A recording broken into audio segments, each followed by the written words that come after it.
You're live. Good afternoon, everybody. Today is Tuesday, April 28th, 2020. This is the Board of County Commissioners work session. In the room, we have Commissioner Patty Clapper and I think some staff people. I'm not sure who else there. And the other four of us are all at home on a Zoom call. So first up on our agenda is a preparation for the EOTC meeting on April 30th. And David Pesnichak will take it from here. Hi, thank you. Can you guys hear me okay? Yep. Yes. Okay, and are you able to see the PowerPoint presentation? Yes, so far. Just All the right. title page. I can't see it. I'm not sure why. So Let me try this. Okay, I can see it now. No. Okay, you got it. Excellent. You guys are getting good at this. Well, as Steve noted, this is a preparation meeting for the upcoming April 30th EOTC meeting. Just as an overview of the format for the meeting, as you're aware, it'll be a virtual meeting. So it will be broadcast from Pitkin County, so using Pitkin County software, which is Zoom, which we're on right now, so you're all familiar with it. Some of the other, or city in town are using different formats. So I think they're all fairly familiar with Zoom, but we'll be, hopefully won't have technical issues there. It will be live streamed over Grassroots in Pitkin County as usual. And you all should have received an individual link by now for the meeting this Thursday. Public participation will also be via Zoom, so there's a public link that's been added to the EOTC agenda for the public to participate as in terms of the public comment and with the public participation items and action items. I did want to let you know we do have 2 total spaces available. I've spoken with Steve via email briefly about being present as the chair for this meeting on Thursday and being there in person. But it does look like we'll have 1 extra space. I know, Patty, you like to be in person due to your setup at home, but I did want to see what the interest was and if that format worked out for you guys, having 2 in person, and then get an overall attendance for this Thursday just before I get into the rest of the agenda.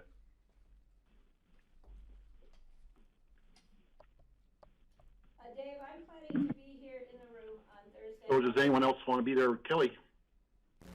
I will plan to attend electronically from home. I just wait. Steve? Yeah, go ahead, Patty. Yeah, I will be in the room. I just have a question. I've got about 3 different times, the meeting times. One says 4 to 6, one says 4 to 7, one says, what time is the meeting?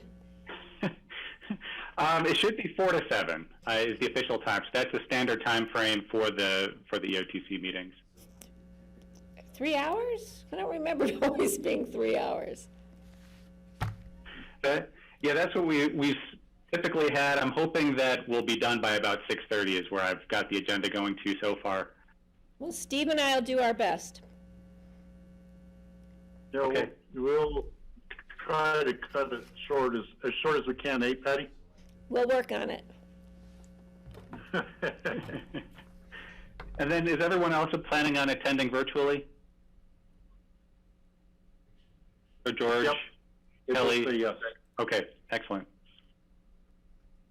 All right. So getting into the agenda itself, we do have 2 action items, both revolving around Brush Creek. So this is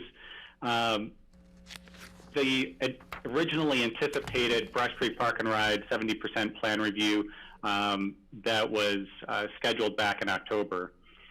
So the 70% plan review is the first action item, and then some near-term vision items is what I've termed it.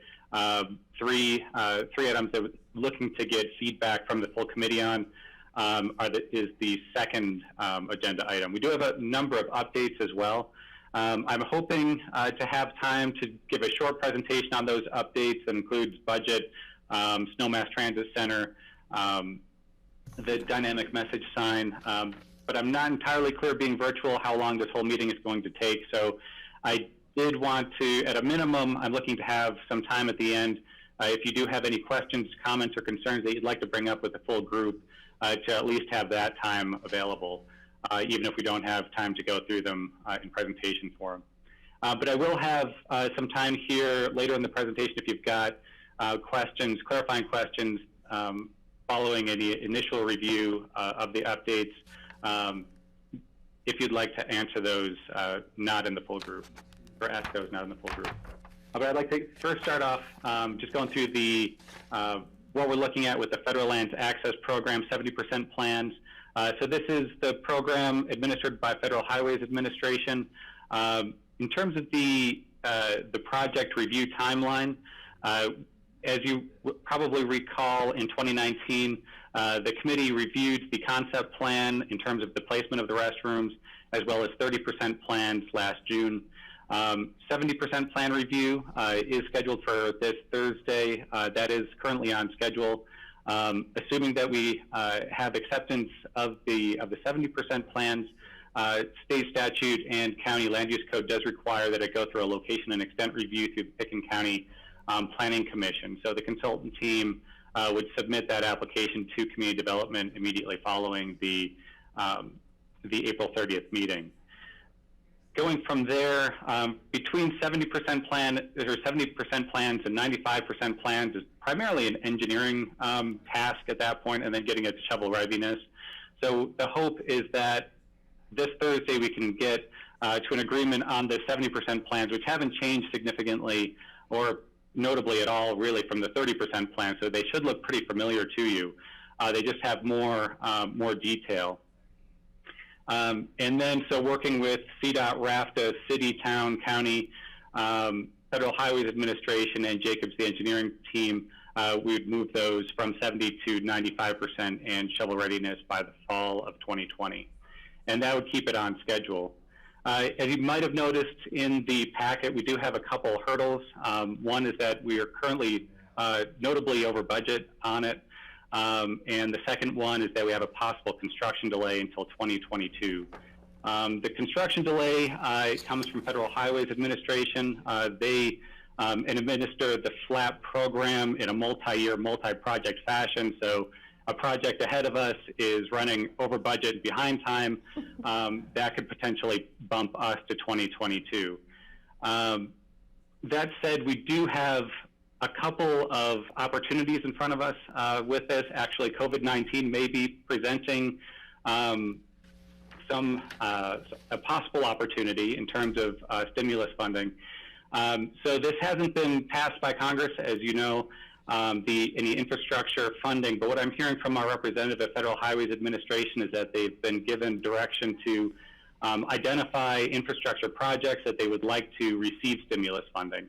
If it does come down the pike, and he would like to have this project be one to be available to receive any funding that may come down the line. So while we don't know how much or if this funding is coming, it is important that if we've learned anything from the 2008-2009 stimulus, is that it's the shovel-ready projects that get the money, because the feds are looking to get that money on the ground as soon as possible. So keeping this project on track will make us most competitive for any stimulus funding. Second opportunity that we have is CMAQ funding, or congestion mitigation and air quality. As you may be aware, Pickens County and the city of Aspen have been receiving CMAQ funding since really the early 90s, as far as I'm aware. And in recent years, county staff and city staff, this was before I came on, identified Brush Creek paving of additional parking out of Brush Creek as one of the preferred uses for the CMAQ funding, which is currently about $1 million. What we're not sure on right now with CDOT as the administrator of these funds is whether this funding can be used to backfill our current funding gap, or if it can only be used in addition to the base scope of the FLAP funds.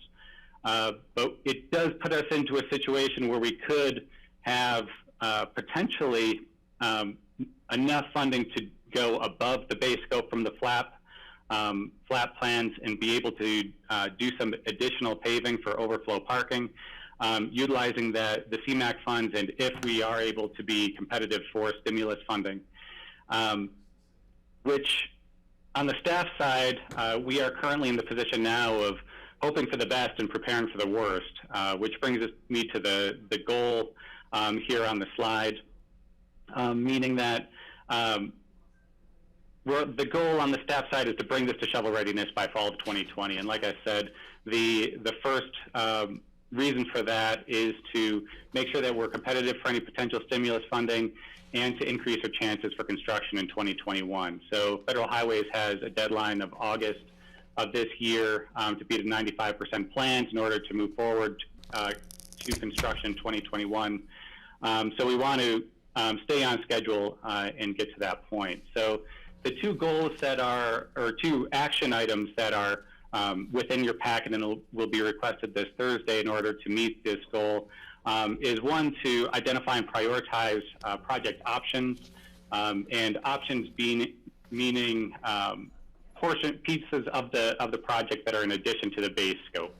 And the base scope in this case is the items that were identified in the grant that was submitted to Federal Highways. So that is the restroom facilities and associated septic and well system, as well as paving of the recycled asphalt area and associated landscaping and lighting. So we have 4 additional options that are outlined in your packet that could be done later if necessary, and those would be the cameras, the call boxes,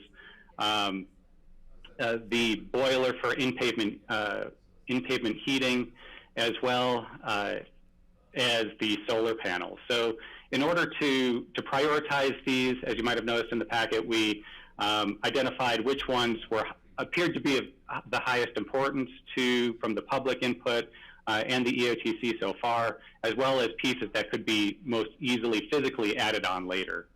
And then, so that's preparing for the worst in the case that we could not include these in the project in order to keep it within budget. And then the second piece is acceptance of the overall 70% site plan. As I said, the base scope piece of this, the restroom facility, the circulation within the parking area, and the paving of the recycled asphalt area, nothing of significance has changed from what you saw in the 30% plans. The main change would be we're looking for acceptance of the potential for the extended paved parking area. And for a little bit of context there, I did ask the engineering team to give us a site plan that was the most optimistic, the most that we could possibly do with $1 million, in the hopes that we would be able to get those boundaries set and get your feedback on what that potential maximum extent could be. And then if funding doesn't allow us to do that maximum extent, we can come down from there. So that is what we'll be looking for this Thursday, and generally what's outlined in your staff report. I'd like to open up to questions on this, on the FLAP side now, before I get into the next part.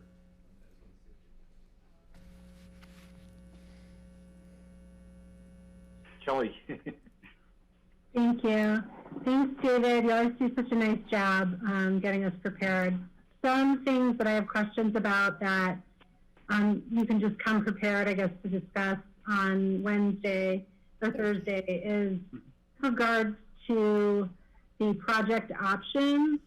I'm a little unclear on the budgetary impact of how that helps to close that $2 million overage.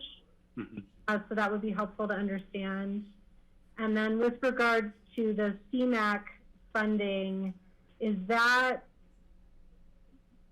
funding have to be used here, or could there be other projects that we should also keep in mind if there's other places we'd be more interested in using this funding? And does the EOTC have to make that decision, or do individual jurisdictions have access to the CMAQ funding? Mm-hmm.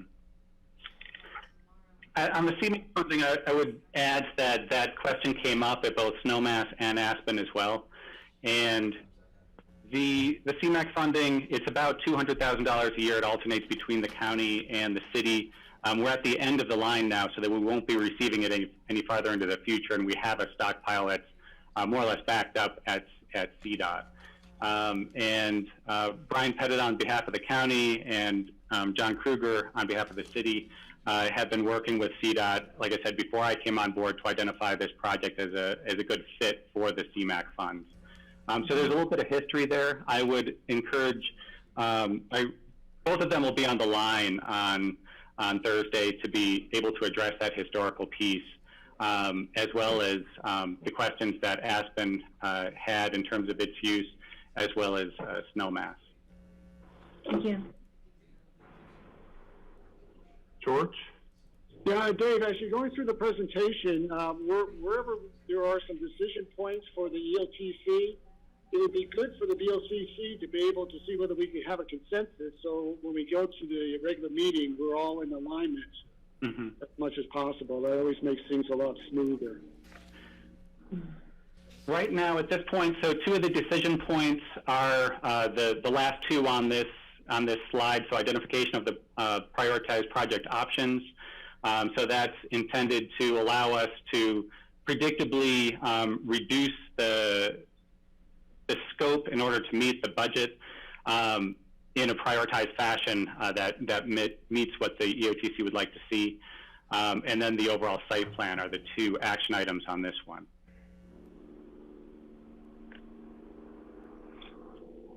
David, it seems like a great opportunity when there's not so many cars using the Brush Creek parking lot to get some of the construction done. Is there a possibility to begin the project or do parts of the project while there aren't many cars around, just to expedite the construction then when we do have more cars around? That would come up at the 95 and 100% review timeframe. That's definitely going to be a goal to do the construction. We have to do it after the thaw, so it would probably be after April at the earliest. But trying to gear the construction toward times where there's minimal impact will be important. I don't know that we'll 100% be able to meet that because of the scope of the paving and the impacts, but that will be certainly something that we're striving for. Yeah, and just thinking, if we did have the number of cars present that, with the upper lot pretty much full, I guess the phasing of the construction would be to pave the lower lot and get it open, and then have everybody parked down there while the upper part is being redone. That would require people to walk farther to get to the buses, but I think it would be doable. Definitely easier to do it when there's not as many cars around. Absolutely, yeah. So Steve, can I weigh in? Okay, don't see any other questions. Steve, can I weigh in? Oh, yeah. Yeah, go ahead, Patty. Well, George wanted us to provide some direction as far as consensus. I'm fine with the overall 70% site plan, especially if that maybe puts us in line for some extra stimulus money. The more plans that are on the shelf, the better off you are. As far as the options, I think I just need to hear more discussion from the rest of the elected officials as to what their preference would be, call boxes versus, you're thinking about putting in the boiler for pavement, snow melt. That might be a beneficial thing because then you're saving money in the long run with energy bills, especially if it's all solar. So I just think that's a broader discussion. I think any of those options are doable. I just need to hear further discussion on that with the rest. Thank you.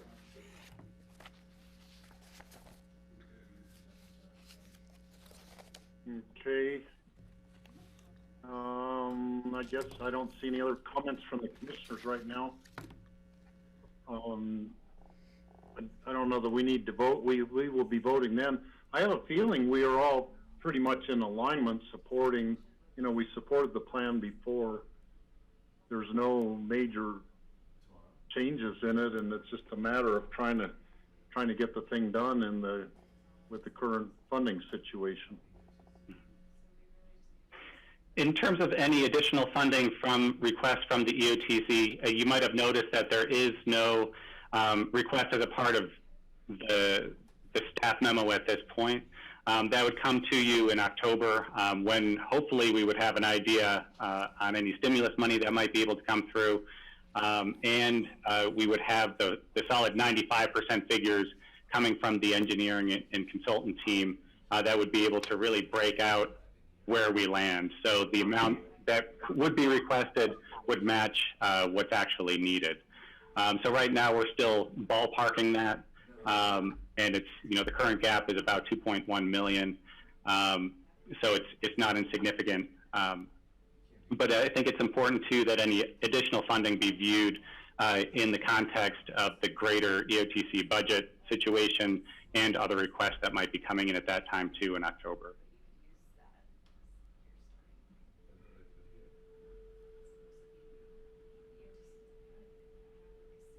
Okay, David, go on, continue on. All right. The next part of the meeting on Thursday is revolving around the near-term vision. And there's three pieces that, at least since I've been here, the top two primarily, have been discussed. But as far as I know, there hasn't really been a solid committee direction on them. The first one is long-term parking, and by definition, this is any vehicle that's in a single space for 24 hours or more. The second one is small-scale commercial. So this is non-permanent food trucks or farm stands. As you'll recall, there was quite a bit of conversation around this with the City of Aspen initiative that stopped moving forward in 2018. And then the third one is the flex space improvements. So this goes back to the FLAP grant improvements.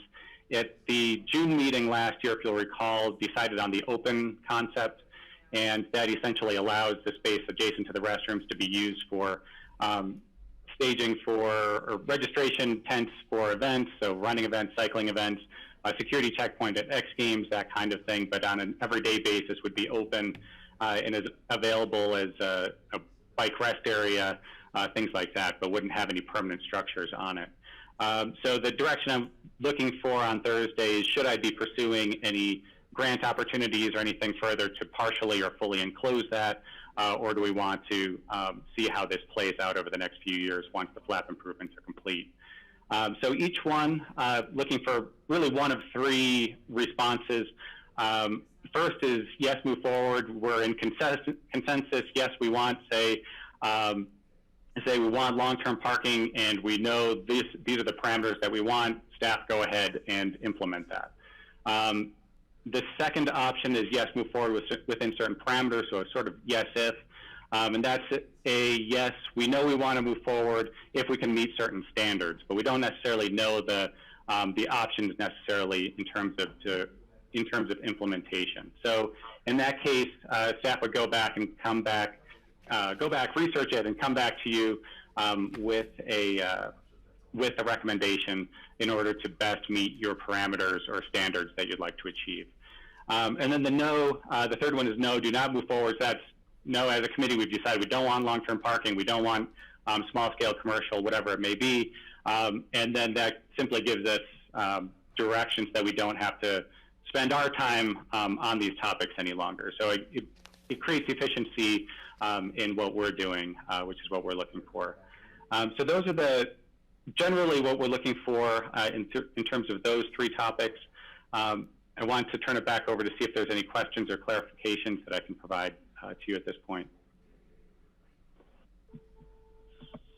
So I do have comments. Go ahead, George. Okay, I guess I'll start. I'm definitely supportive of long-term parking greater than 24 hours, especially in terms of being able to utilize the Brush Creek lot for airport parking to alleviate a lot of traffic going in and out of the airport. So that I think is really important.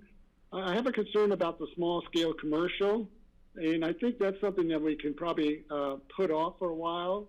I think at one point there was a discussion about the chamber having a small visitor center out there, or maybe in coordination with the Forest Service.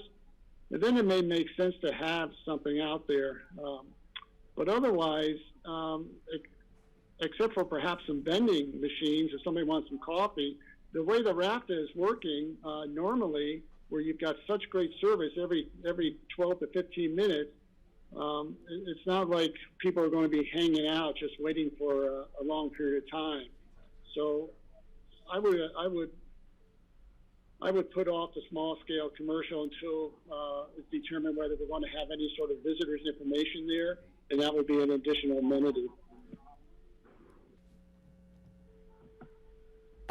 Steve, it's Patty. Can I chime in with George? Yes, Patty. Yeah, I agree with George on the long term and the commercial. I do think we need to keep that flex space as an open space. If we're going to look for grants for anything extra, I think I'd like to look at grants for more solar capacity out there. I think the flex space would be great for use for tents for special events if need be, and that just reserves that space for future possibilities. And then I think that pretty much covers it. Greg? Yeah, hey, thank you. It's funny, regarding a small-scale commercial, I know it's something that we have to be wary of and we have to approach it cautiously. I've been talking to people about making sure we have a farm market this summer, for local ag and local farmers. And I've heard several suggestions from different people that it's possible that in order to social distance properly and still allow access to local food, we may need space out there for farm stands, things like that. And I think in this is a summer we should really be considering at on a limited basis. I understand there are concerns about it, but I think this should be part of the conversation because it might really be necessary. It turns out that nationwide, I'll get to this later in the ag discussion, but nationwide, farm sales and local ag product sales are up about 35% over last year as people are looking at food security issues and trying to source local food. So I wouldn't want to inhibit that. It might be an option for us. So just to keep that in mind as we go forward. Steve, it's Patty again. Can I have a point of clarification? Sure. When are we talking about building this? It's not this summer, right? Any small scale commercial or which piece? Well, if we were going to do a flex space and all that, we could do a small scale farm center out there this summer, in the dirt. But we're talking about the future of doing commercial, small scale commercial, but that's like a year out. Am I correct? What's our building time frame? In terms of physical improvements, there won't be any physical improvements out there until next summer at the earliest, 2021. That's if we're able to keep the flap improvements in place. So in putting a building on the flex space, any partial or full enclosure, that would be after the flap improvements are complete. But in order to be in the time frame to get grant money, in order to enclose it, if that is where the EOTC wants to go, there's often a couple-year lag time. So that's why I'm looking to get feedback on that. But now. I was just talking actual construction season is not this year. We can be flexible with the flex space for this year based on what's existing on the ground now. Well, the flex space itself wouldn't actually be in place until after the flap improvements are Right, done. but I'm talking if we wanted to do a small farm thing out there, Gotcha. Because of farmer's market downtown, we might be able to still do that out there. We may be able to. We do need to get clearance from CDOT, as well as it would need to go through a location and extent. So as it was, I hope was readable in the staff report, that the comprehensive plan out in this area doesn't contemplate any commercial, so that's part of the reason why it hasn't happened to date.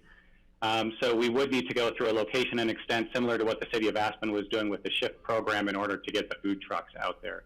I'm not entirely sure what community development's staff position would be on that, since it's not consistent with a comp plan, or the planning commission. But those are two things that we would need to have in place before moving forward with any small scale commercial out in that Great. area. Thanks for the time frame clarification, Dave. Yeah. Okay, Kelly? So I'm still a little confused on the time frame then, because with two programming questions here, and then there's a construction question. So the programming questions are long-term parking and small-scale commercial. And the construction question you've clarified. With regards to that flex-based construction, I think the open concept or partially enclosed would be my preference for now. And then with regards to long-term parking, I have some questions. So would this be parking of all size vehicles?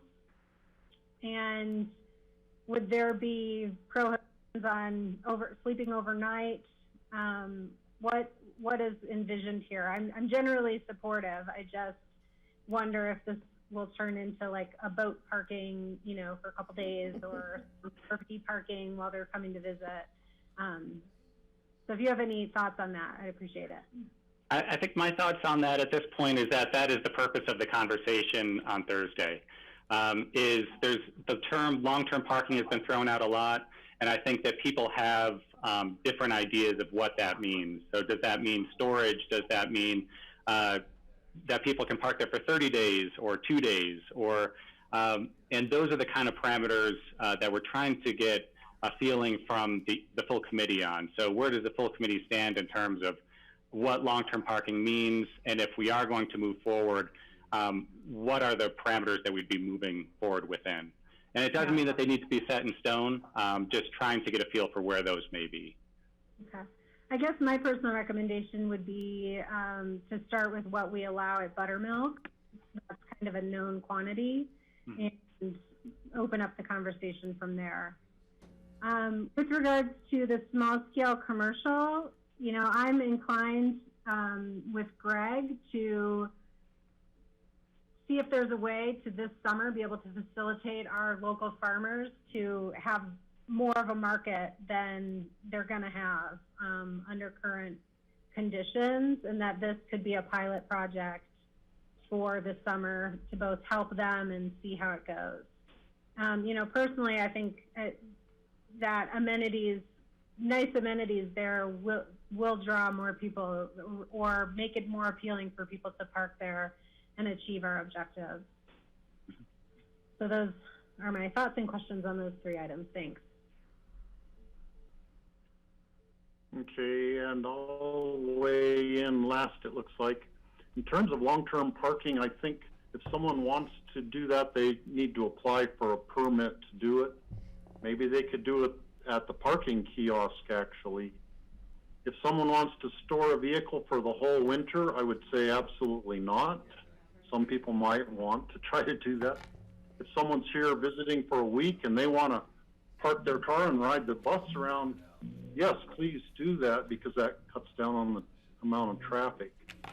So I think we need to put a time frame on how long they could park it, and perhaps for what reasons they want to park the car there, to make it reasonable. But if it's something that can remove traffic off the roads during the time the people are here, then that would be the kind of goal we'd want to achieve. The small scale commercial, I would love to see something this summer like Greg suggested, and we could do it as a trial basis just for the farm stand idea. Having the food truck there, the whole reason for that is to get more people to pull in, use the park and ride instead of driving into town, they can get a cup of coffee and a little snack to eat on the bus on their way into town. And that's the whole purpose of it, is to increase bus ridership, which if we can pull that off, I think we should keep it on the table for what we're considering. The flex space improvements, I would partially enclose it right now, but have the construction such that if we decide to fully enclose it sometime in the future, for instance, if it became more like the town park indoor enclosed thing at Snowmass Village, we could make it turn into that in the future.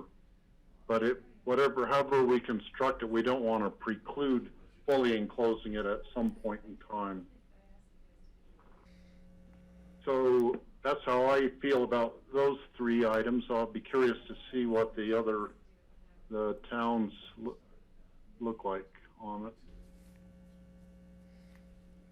So, David, go ahead, I think. Okay.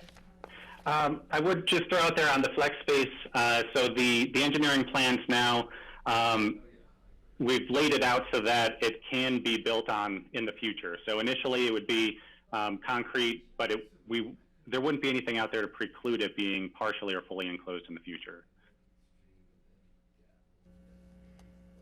Okay.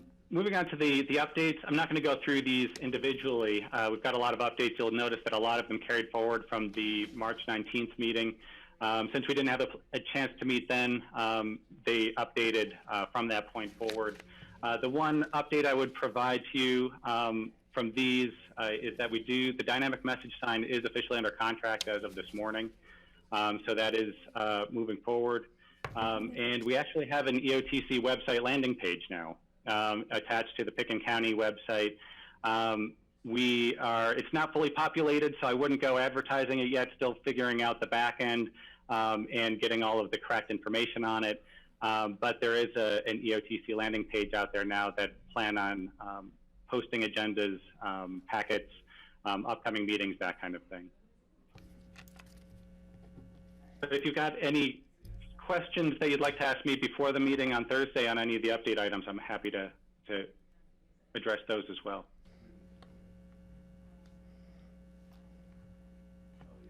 Not seeing any hands going up right now. I guess if someone wants to email David with something you think of between now and Thursday, give him a little time to gather materials or think on the answer to the question.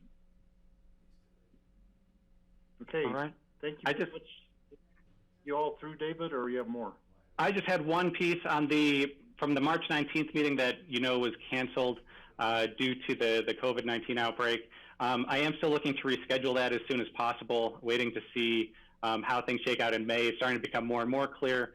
Because this is a strategic planning meeting, I'm hoping to have it in person. It sounds like APCHA had a pretty from what I understand, was a successful retreat virtually this last Friday. So maybe we can learn from that and carry that format into this strategic planning conversation. But we do need to, we've got some time frame issues coming up with the next couple meetings. One's that we need to have the strategic plan meeting before we can get into the comprehensive LA transportation plan update retreat. So we just need to make sure that we're doing it in that order. And trying to work through the restrictions that we have with COVID-19 to get those scheduled as soon as possible. And that's all I've got. Okay. Any more questions or comments from the board? No, just thanks, Dave. Okay. Thank you. Thank you very much, David. We'll see you on Thursday. Yep, sounds good. You guys have a good one. Stay healthy. All right, you too. Thank you. Thank you. Okay, moving on to John Peacock on financial report on the 2009 recession recovery. Yeah, I don't know if we titled that one well. I shouldn't be allowed to name anything, as we've learned, but this is really a follow-up to, I think, a question that Kelly raised in a conversation that she asked the board to have around what kinds of things did we do following the Great Recession in terms of recovery. Were there key learnings there that might inform what the board might anticipate in terms of policy questions coming up? Did I frame that up right, Kelly? Roughly, kind of. Yes, thank you. All right, I am going to try and share a screen. Let's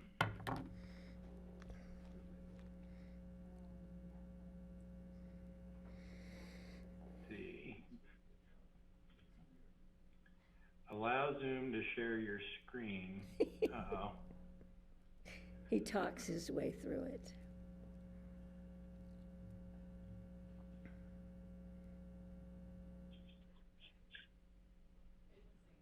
Oh boy.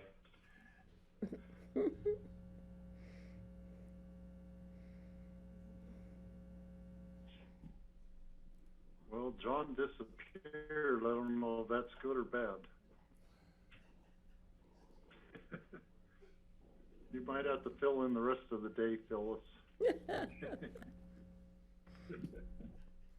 So we lost his screen and we lost him. Lost in cyberspace. I'd like to recommend that we have an IT person standing by so we get really good at this. We have one, we have Andrew here, but we've lost John completely, so. He's lost in the ether.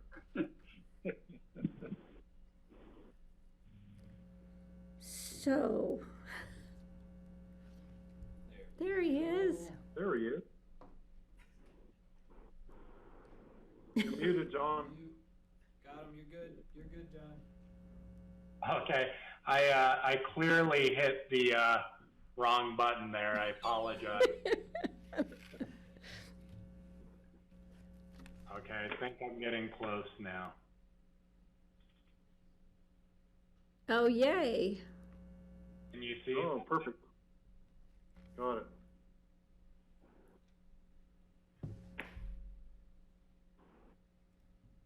Okay, so if you have that now, I am just going to jump right in.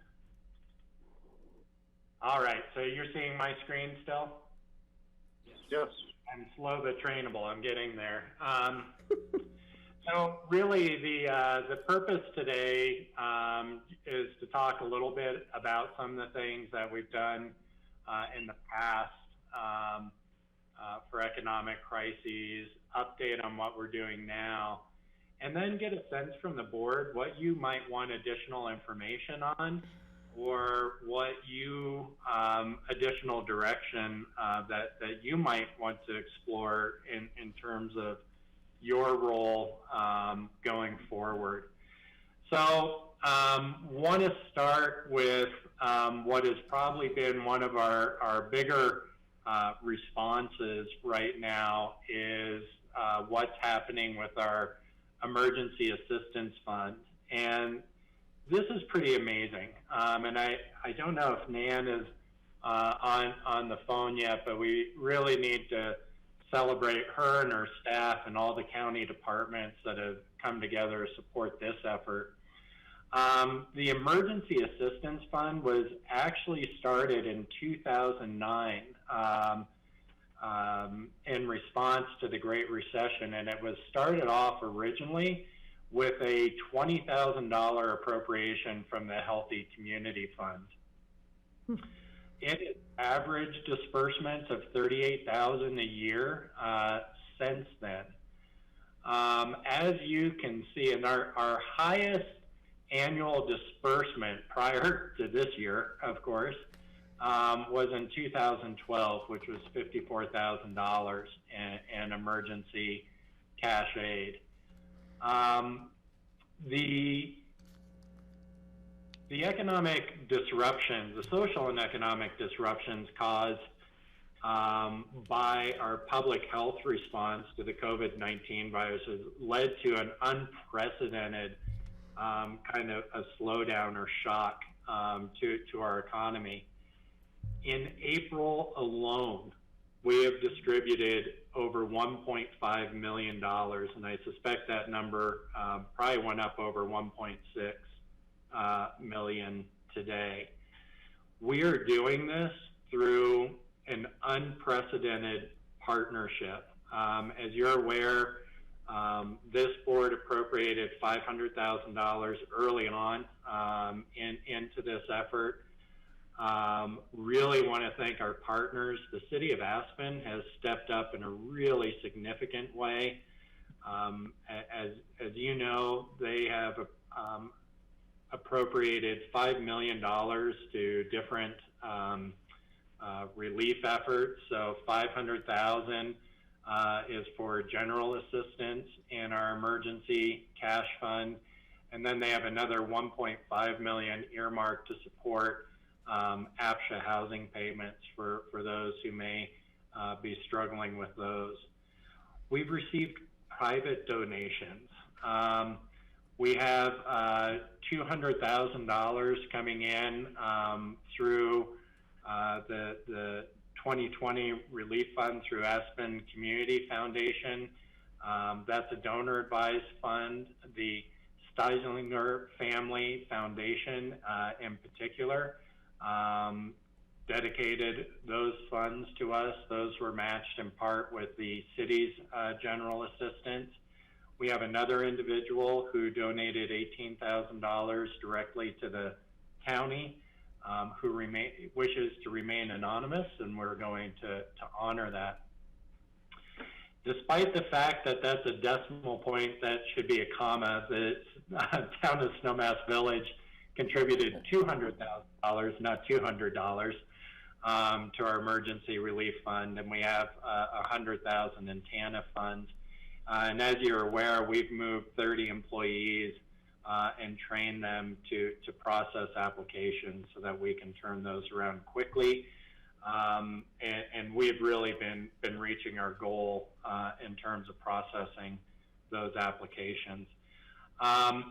Even with these unprecedented partnerships, we are going to be unable to provide this level of assistance going forward without additional revenues into May and June.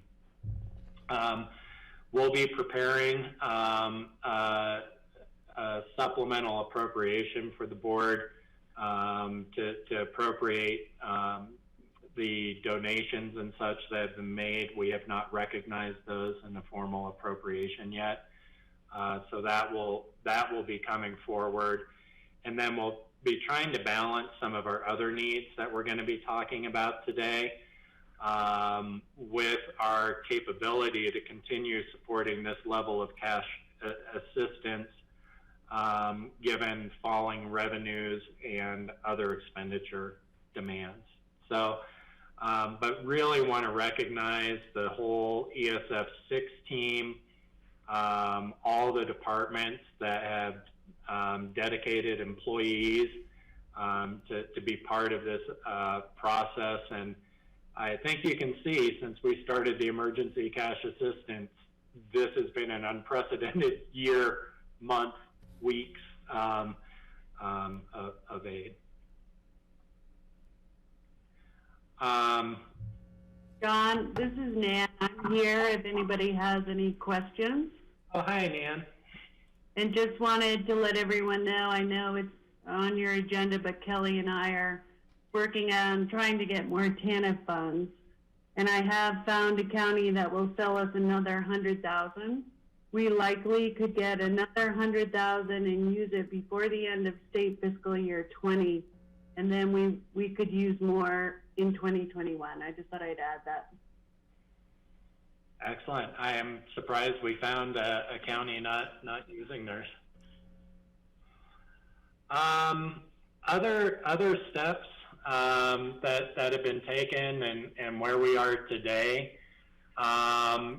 Following the 2009 recession, the board made the decision to provide some property tax relief. And where that came from is we have, in particular, the Open Space and Trails Fund does not have tabor restrictions on its mill levy. And so the board at that time made the decision because 2010 and 2011 were based on prior markets which were fairly high, and so they didn't recognize, as you know, property tax doesn't respond right away to an economic shock. And so in this case, the open space and trails mill levy was reduced from 3.75 mils to 3.32 mils. The total relief ended up being about $2.7 million over 2 years. Of course, that relief is distributed based on property tax burden. And so your commercial properties tend to have, they have a higher assessment rate, tend to have higher values. They probably benefited the most versus your residential properties. How the board landed on that the 0.43 mils, we didn't have that background. What I suspect was the case was the board overall was targeting about $1.5 million a year. And what we saw was there was a reduction in assessed value in 2011, which probably led to the reduced collections that led to about $2.7 million reduction in taxes. That is certainly temporary mill levy credits. If the board did want to provide some relief, are an option. As you'll see, our general fund is going to remain relatively strapped for cash, as is our Healthy Community Fund as we respond to mitigation, or mitigating the economic impacts. In terms of where we're at with property taxes right now, I think Ann did give an update on this, but Governor Polis did issue an executive order on March 21st, which lasts until April 30th, allowing treasurers to waive interest due and payable on all delinquent first half property tax payments, which were originally due on March 2nd. We have adopted that through the treasurer's office. The second half property tax payments will be due and payable June 15th and are not affected by this executive order. But we're continuing to watch if there might be further action from the governor's office, as the executive orders only last for 30 days. The other piece in here is suspension of foreclosure. So beginning March 21st through April 30th, through the trustee's office, in accordance with that same executive order, we've suspended deadlines concerning foreclosure process and newly submitted foreclosure packets. Future submissions will be held for review and recording until April 30th. And again, we're continuing to watch to see if there's going to be a new executive order continuing these policies. So I will stop there and see if there are questions or. George? John, back on the open space and trails mill levy. If we're looking at taking some additional funds out of the general fund for the recovery effort, and the general fund may be a little more strapped, do we have the ability to borrow from the open space and trails fund and use their money and pay it back, similar to when open space and trails is borrowed from the general fund? Yeah, it's easier to go from the general fund to open space because the board has broad appropriation authority or discretion over the general fund. voters were restrictive in terms of the use of open space and trails funds. So we've asked that question, and the interpretation is that would be outside of what's authorized in the ballot language, even to do a borrowing between the funds.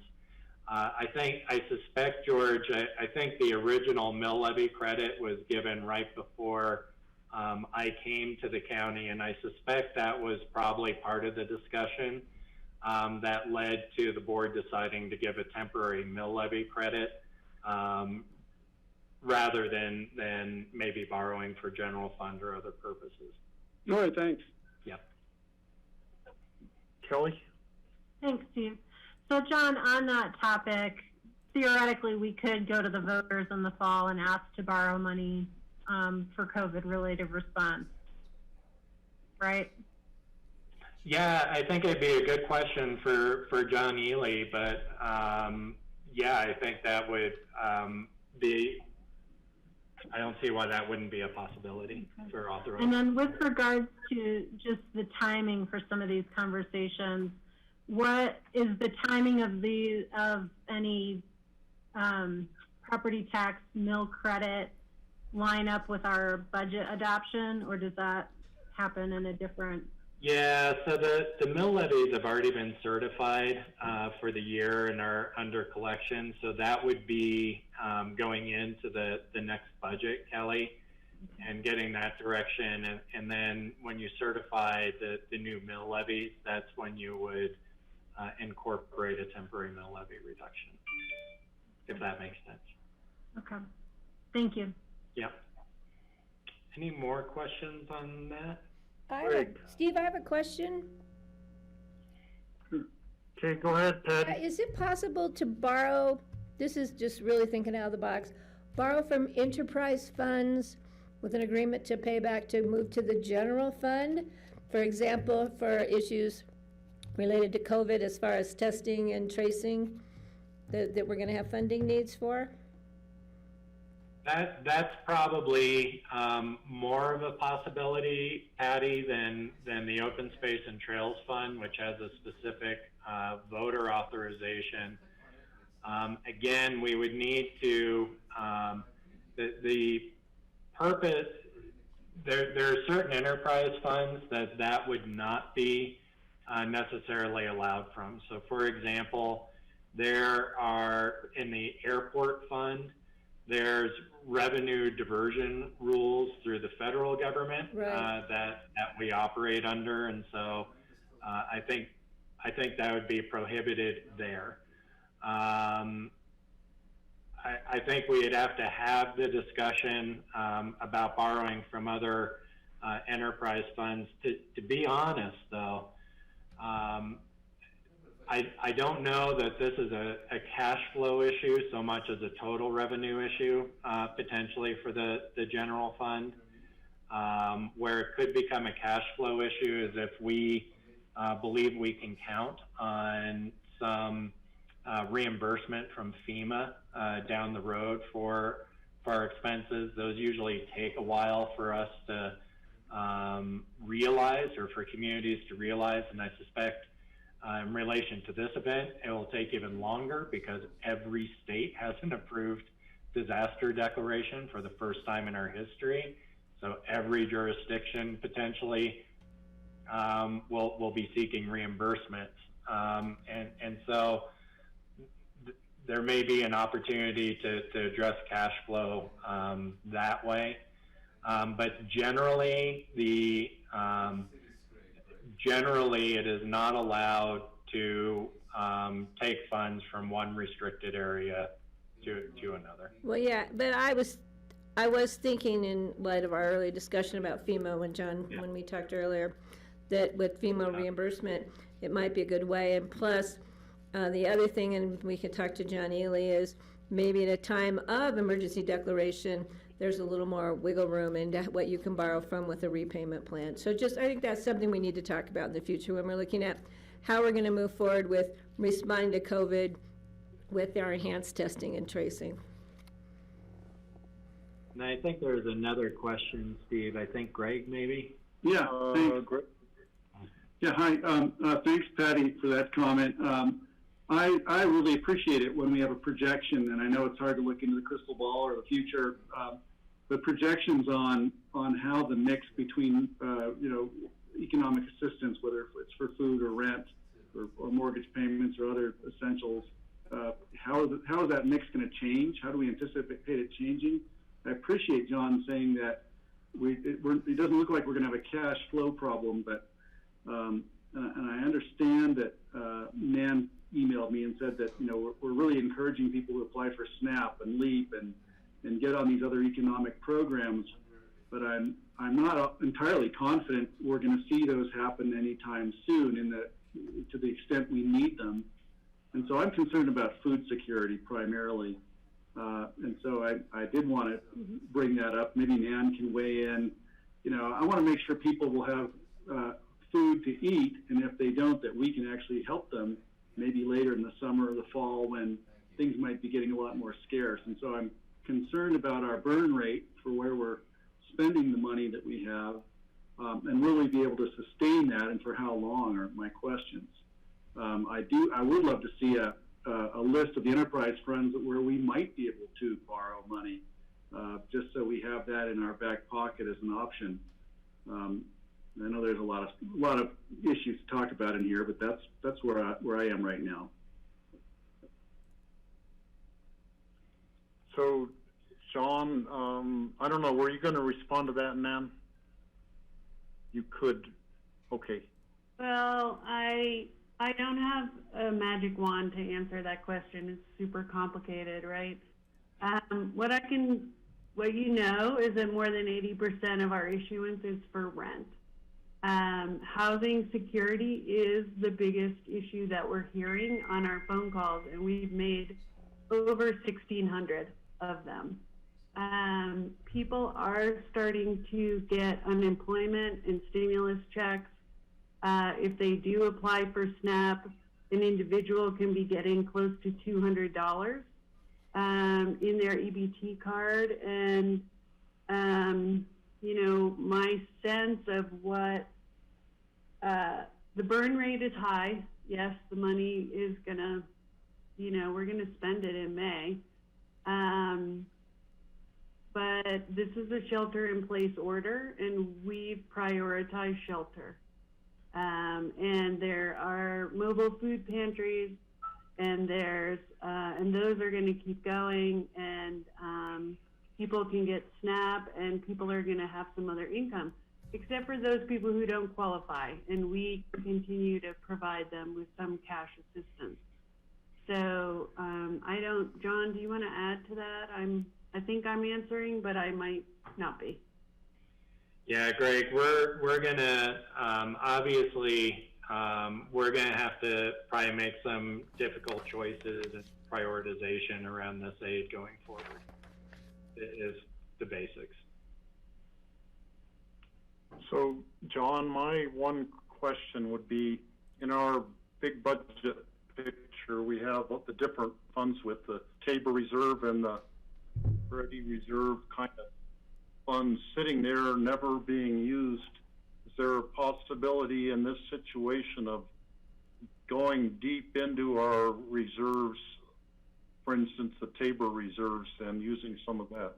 Well, there is. I'm not even done telling you what we need to spend money on yet. I've got a few more slides. I think the answer is yes.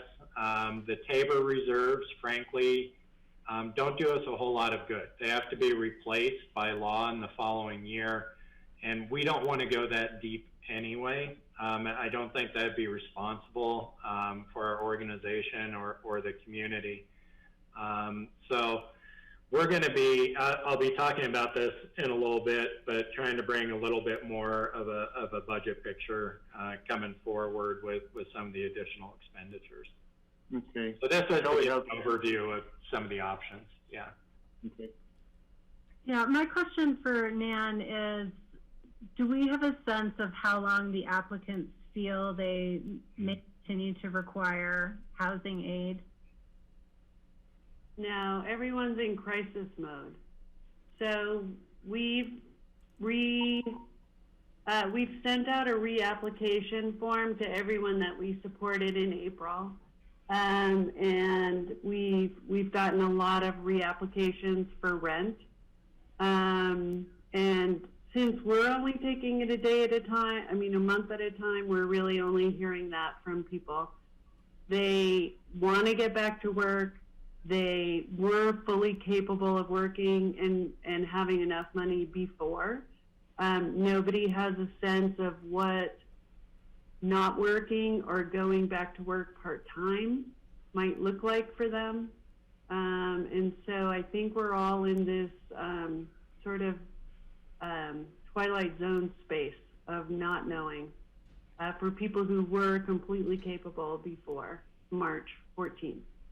And Kelly, I think a lot of it's going to have to do with how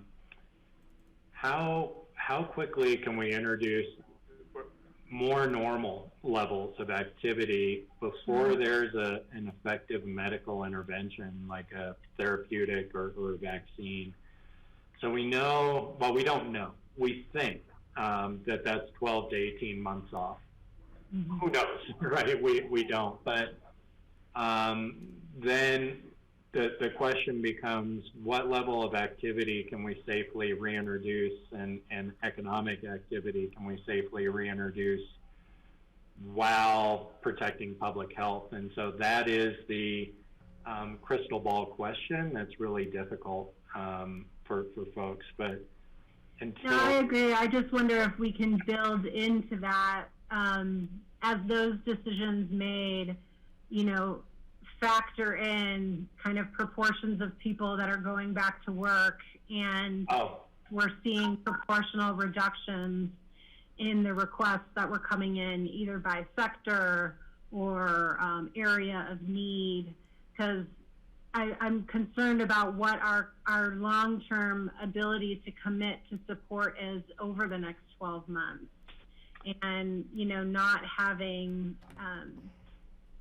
to know that, how do we budget? So if there is a way to sort of keep that in mind as we're, making public health decisions, what does that trigger on the economic side to inform what our decisions are? Absolutely, Kelly. I think that's a really good point. And we've tried to build some modeling with that, but we need better data going forward to do that. Absolutely. I think another thing with the issuances for us in our economic assistance is we are cutting back on the issuances to people because they're starting to get a little bit of revenue. So I think that even if we serve the same number of people in May, it will be a smaller issuance. So we'll pay up to a certain amount for rent for family size and have a certain amount for cash for food, and really be pushing the SNAP application for those who are eligible and the other resources. Yeah, and that goes back to the original strategy here when we initially appropriated these dollars was to provide a bridge to those in need between the loss of their income, and when we would start to see some of the federal aid flowing, we anticipated that would be slower and getting out, and we could act more quickly, which is true. And so hopefully that bridge analogy is working, and to Nan's point, some of the need will go down at least over this next month or two.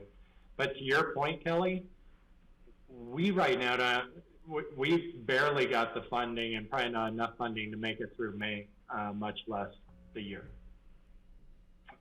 So we've got a lot of work to do, and unfortunately, we're still waiting to hear if we're going to see anything on the federal or state side to help us out. So land use, construction. The 2009,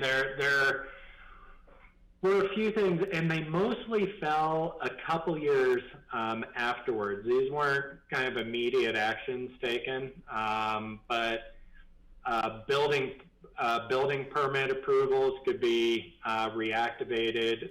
The board recognized that because of the, in this case, the banking crisis, the financial crisis, that projects may have a difficult time moving forward, and that building permits that approvals that lapsed could be reactivated administratively if they fell within a certain date range.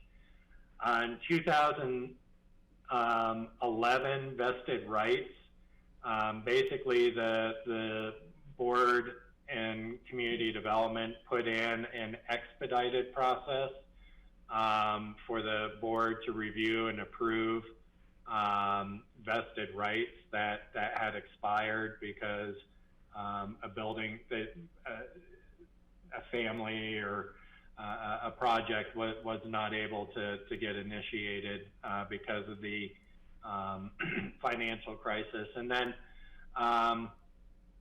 same with planning applications that expired during the process of a review. They could be extended administratively if there were no major impacts, if there were special conditions that the board had approved. It was subject to board approval, and again, there was an expedited process. And we probably need Cindy in to dive into the details. I think the basics of this were that the board recognized that the circumstances of the downturn in 2009 meant that certain projects were not going to be able to move forward. And instead of adding the expense of going back through a planning or building permit approval process, there were expedited processes to allow projects to move forward that had been previously approved. In terms of where we sit today, of course, construction was one of the industries that was not allowed to operate except for critical infrastructure under the county's public health orders. That changed with the most recent public health order on the 23rd. We started accepting, we're allowing construction projects to move forward with an approved COVID-19 site safety plan. Landscaping is also allowed to move forward, provided that if they don't have a permit, they basically have guidelines that they are required to follow for COVID-19 safety. Between Aspen, the county, Snowmass Village, and Basalt, 450 COVID-19 site safety plans have been submitted. The reason there are so many is Aspen, for example, is requiring separate safety plans based on permits. So if there's a plumbing permit, they'll have a safety plan. So that doesn't represent all the sites. The county did it by site. We've approved 90 of these COVID site safety plans at this point. So we're expecting to see that activity continue moving forward. Right now, building permit applications and planning applications are running on pace with what we would expect. So we haven't seen the impacts of the COVID-19 downturn, but remember, we're only 6 weeks in. Even with the Great Recession, it was really 9 to 12 months after the initial downturn that you started to see those impacts. So we'll need to keep watching those. Any questions on that? This event is unique in that our past financial crisis really have been economic circumstances, either international or national, that were out of our control, and they were related to fiscal cycles. This is different in that the shutdown really is the result of physical distancing requirements in the absence of having a medical intervention. So as we talked about earlier, if there's not a vaccine, if there's not a therapeutic measure available, we really have two instruments available to us. The first is the public health orders that require physical distancing and limit the opportunities for the virus to spread. And those public health orders have really significant social and economic impacts. The second strategy is, and a public health order is a population-based strategy. It affects everyone. The second strategy is the BOCC strategy that we've been talking about, which is transitioning more from the broad-based public health order strategy to being able to quickly identify individuals and deal with individuals who are infected by being able to test widely, have the resources to isolate all infected people, find everyone who has had contact with those infected people, and make sure that they are quarantined for 14 days and that their symptoms are monitored, and if their symptoms indicate to also test and repeat that loop. This is tried and true. This is public health really 101. The problem is as a nation, as a state, and local entities, we were not prepared for a pandemic level of infection with contact tracing resources. So, and certainly testing, we're all aware of the challenges there.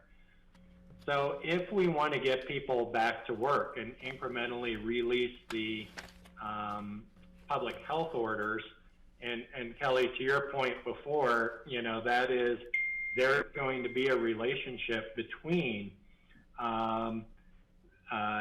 release of the public health orders and activities that are allowed to resume and the impacts on people's jobs and our economies. And so in order to release, we need to amp up and ensure that testing is widely available.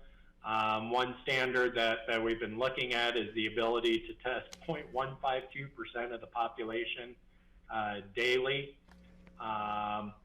Isolate, find, and quarantine all potential infections within 12 hours of a positive test result. Developing sector-specific COVID-19 safety guidelines. We've been rolling those out. And, you know, the next is probably going to be around retail, and then looking at lodging and outdoor rec and all of those individuals. Those guidelines are going to constantly evolve because our information about the virus, about our infection rates and such, are going to constantly evolve. So we need to make sure that we've got a team that can stay on top of those, and then also educate and enforce our business community and our public about those guidelines and what their responsibilities are, and you know, ensure that we're meeting, even if they're reduced. We're probably going to have physical distancing kind of strategies at some level until we have an effective therapy or have achieved herd immunity. This is going to require, you know, we're kind of looking at a 12 to 18 month time frame where we'll need contact tracers, consumer protection staff, subject matter experts, and administrative support, frankly, to support these teams. Where we are right now is we've achieved a bridge solution, which is we've trained 11 existing employees from other departments, again, Big shout out to our partners over at the City of Aspen who have provided a number of employees to be trained to do contact tracing. While their jobs may not be as rigorous right now, we've also done some training of internal county employees. However, we need to build a sustainable structure for the next 12 to 18 months, because as you introduce more normal levels of activity, the employees who are now available to do things like qualify folks for the economic assistance or do contact tracing will have to go back to their jobs. And we want to be sure that we've got a robust infrastructure that can support more people being in our community. The guidelines for developing the BOCC strategy, we're evaluating different models right now, but we'd like to be able to bring a specific budget proposal for what we think is a sustainable and scalable program for the next 12 to 18 months in front of the board at next week's work session. As I've projected for you before, though, this is definitely going to be a seven-figure expense. Again, some of this may be reimbursable through our disaster aid, but that is going to take some time. So we've got to figure out how we're going to cash flow it, and it will not be 100% reimbursable. So we're going to have to figure out how to finance it in this really challenging time. So there's going to be a lot more to come on this. For those of you who sat in on the Board of Health meeting, and if you didn't, we are going to have a recording up. I don't think it's up yet of that meeting. Is it up? I think our epidemiologist went into a lot more detail about kind of how this strategy works and why. Kelly? Thanks. I'll just react a little bit to this slide, and also I have a discussion topic. So, you know, I love the statistic of 0.152%. You know, that is a number that you can work towards. And like quickly calculating, that's 27 people a day, or 10,000 tests over a year. Correct. Like that is something you can quantify and start to chip away at. And I find that to be very empowering. And related to this, but this broader conversation, we had a suggestion early on in our response from Paul Mentor about looking at a loan fund using our bonds investments. And I just want to sort of note that suggestion again and maybe look at it as an opportunity, particularly for our business community that's outside of the city of Aspen that doesn't have access to the small business program that they've set up, and you know, see if we can have a future conversation about the viability of a program like that. Yeah, and I think we need to get our attorney's office involved, because home rule cities have greater authority, legislative authority than counties do. And it is my understanding, Kelly, that we don't have that authority, but we should get that advice from the attorney's office. Other things, Kelly, so we'll be providing more of those empowering numbers for you too.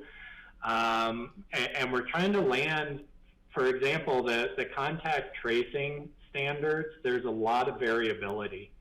There's information that you need one for every 1,000 in population. There's other standards out there that where you want to land is 30 for you know, 100,000 in population. So we're trying to land on what that standard is and be able to communicate it.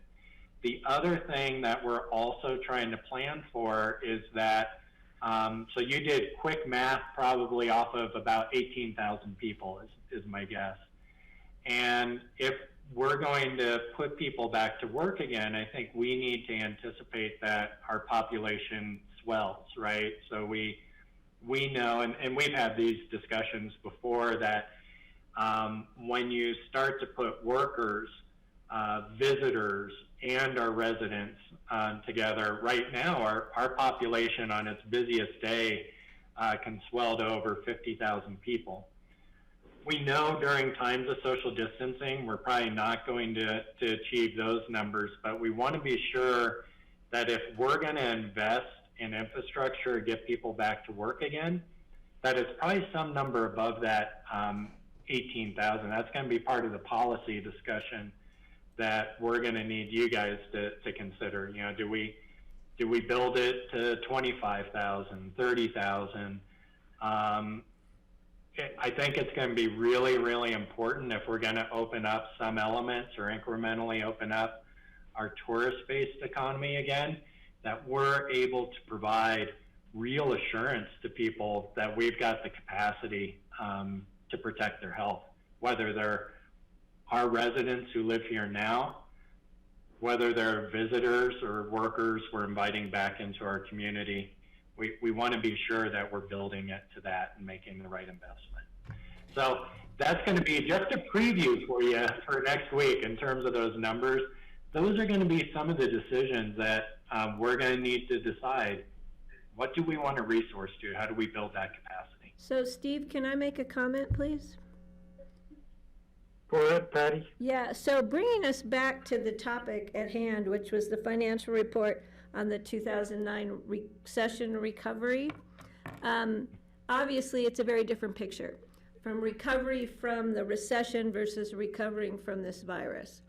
And that the recovery from a recession has its own kind of chart, its own kind of graph that shows you, based on history of past recessions, how you can expect a time frame of recovery. In this case, there is no time frame. We don't really know if it's a year or how, or what'll recover first, second, or third, and what costs will also come down as part of a recovery plan. So that's what I'm garnering out of this discussion on the financial report of the 2009 recession recovery to allow us to move forward. Am I close on that, John? Yeah, Patty, I think so. There are some real differences, and we're going to have to adopt some different strategies. I think some of the strategies that were used in 2009 may be perfectly replicable. Others are not, and others, like that some of you have brought up, weren't even tried. They would be new for the county going forward, and so. The good news, I think, is we're still very much in a response mode and meeting immediate needs. There is going to be some time and a lot of work to do in terms of that longer-term recovery picture, Patty, and it is going to look different from 2009. Right. So that's what I'm garnering out of this discussion. And I know I am way over time here now. So, but we did have just a couple more generalized slides. If Phyllis is on, she is going to cover these last two slides. And Phyllis, are you on with us? I am on with. Okay, I'm going to mute myself then. I just want to know what we're planning to do with the rest of the agenda, since we have some broader discussions coming on, especially at the end of this, as far as time frame. I'm asking the chair. We can hold on these additional slides until next week when we bring back some budget options. I'll leave it up to you guys.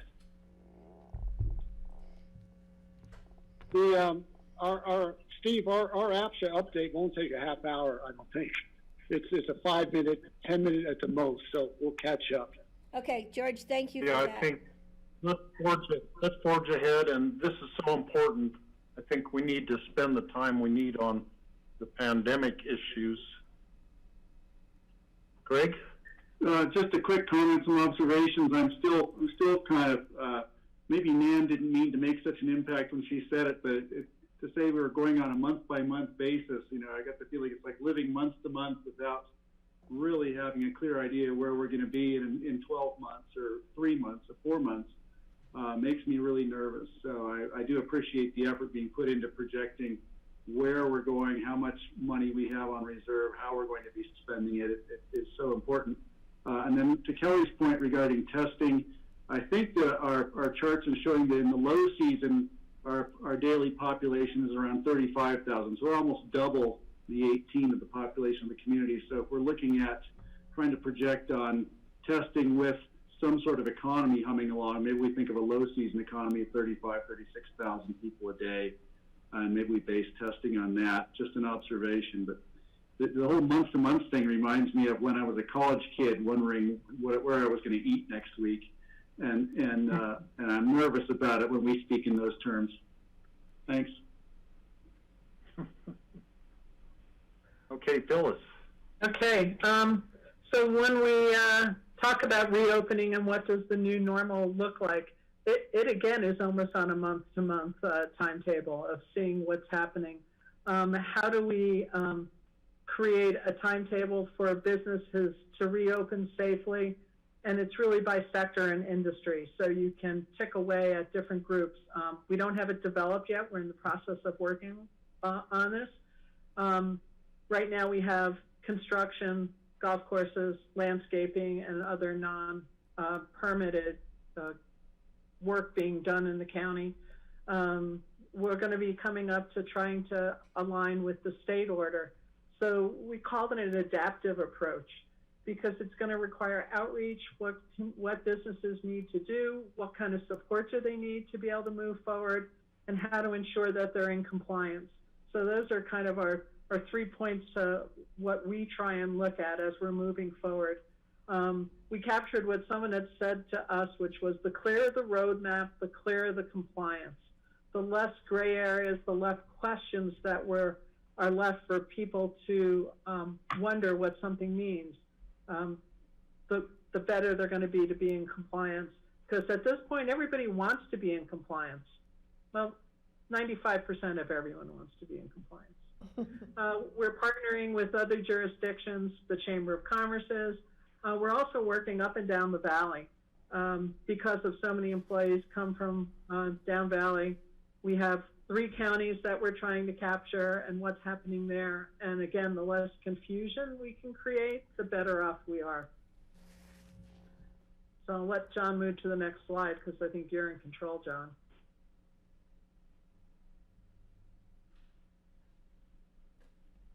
Okay. One too many. Thank you. And that's the end. So every time we talk about recovery, it has to be linked with what's happening in the public health response. Right now we're working on a business safety checklist so we're now into the ESFs, the emergency support functions. ESF, which is public health, has a sub-team other than our regular public health staff that are working on a generic business safety checklist that we want to have done on May 1st so that businesses can look at it and how would they comply with the new public health order that's likely to become effective on May 9th. And I know from our work being embedded with public health, they're trying to get it as aligned as possible with that state order so there's less confusion and easier to answer why certain things are developed that way, because if that's the state order, then that's our answer. To continue to evaluate the data that's behind the lifting of construction and landscaping. So what does that do to our cases? What does that do to our population? And how does that affect how we move forward? Because we still want to be able to do the things that John was just talking about with contact tracing and isolating and boxing in this virus in so that we can keep our community safe. The roadmap for business planning. So how do businesses that aren't yet opening within the next order? You know, we have landscaping, we have construction. The next order will be more general retail, offices, if we align with the state order. So we're trying to look ahead and figure out then what comes next and what's the right timing. I think everyone has learned that it takes almost 3 weeks by the time you make a change in your population to see what happens, if there's any increase in cases that occur because of the changes you made. So you can't let one business open 1 week and the next and just do it quickly. You need to create that timing. But businesses want to know, when will that timing be? So we want to begin with a sketch, an idea, and some may be a long time off. It may be lodging, and restaurants, as far as eat-in, may be at the end of the trail. I don't really know yet, but we keep working with public health to figure out what's the right schedule to develop. And then, like John talked about, consumer protection. How do we keep our employees and the customers safe? How do we make people feel comfortable going into businesses? How do we keep employees comfortable by having customers in their business? So that's going to be a really key point. And with that goes along with protecting our brand. I mean, we want to make decisions so that the Aspen brand and people are comfortable to come here. So that consumer protection program piece is going to be really important to make sure people are doing what they need to do. And one of the examples is, how do you reduce touchable surfaces in a business so you have less surfaces to clean? So there's things like that that we're thinking about on helping businesses evaluate what they do in their business and how they can change to make everyone as safe as possible. And then continue to evaluate our recovery activities so they are ensured to not put our response at risk. So that, again, is that peak. What is a peak happening after you open a certain business? How many, what's a community gathering number? What's the right amount there? There's so many moving pieces to this, and we're trying to put it all into a neat little package. So this is what we're looking at.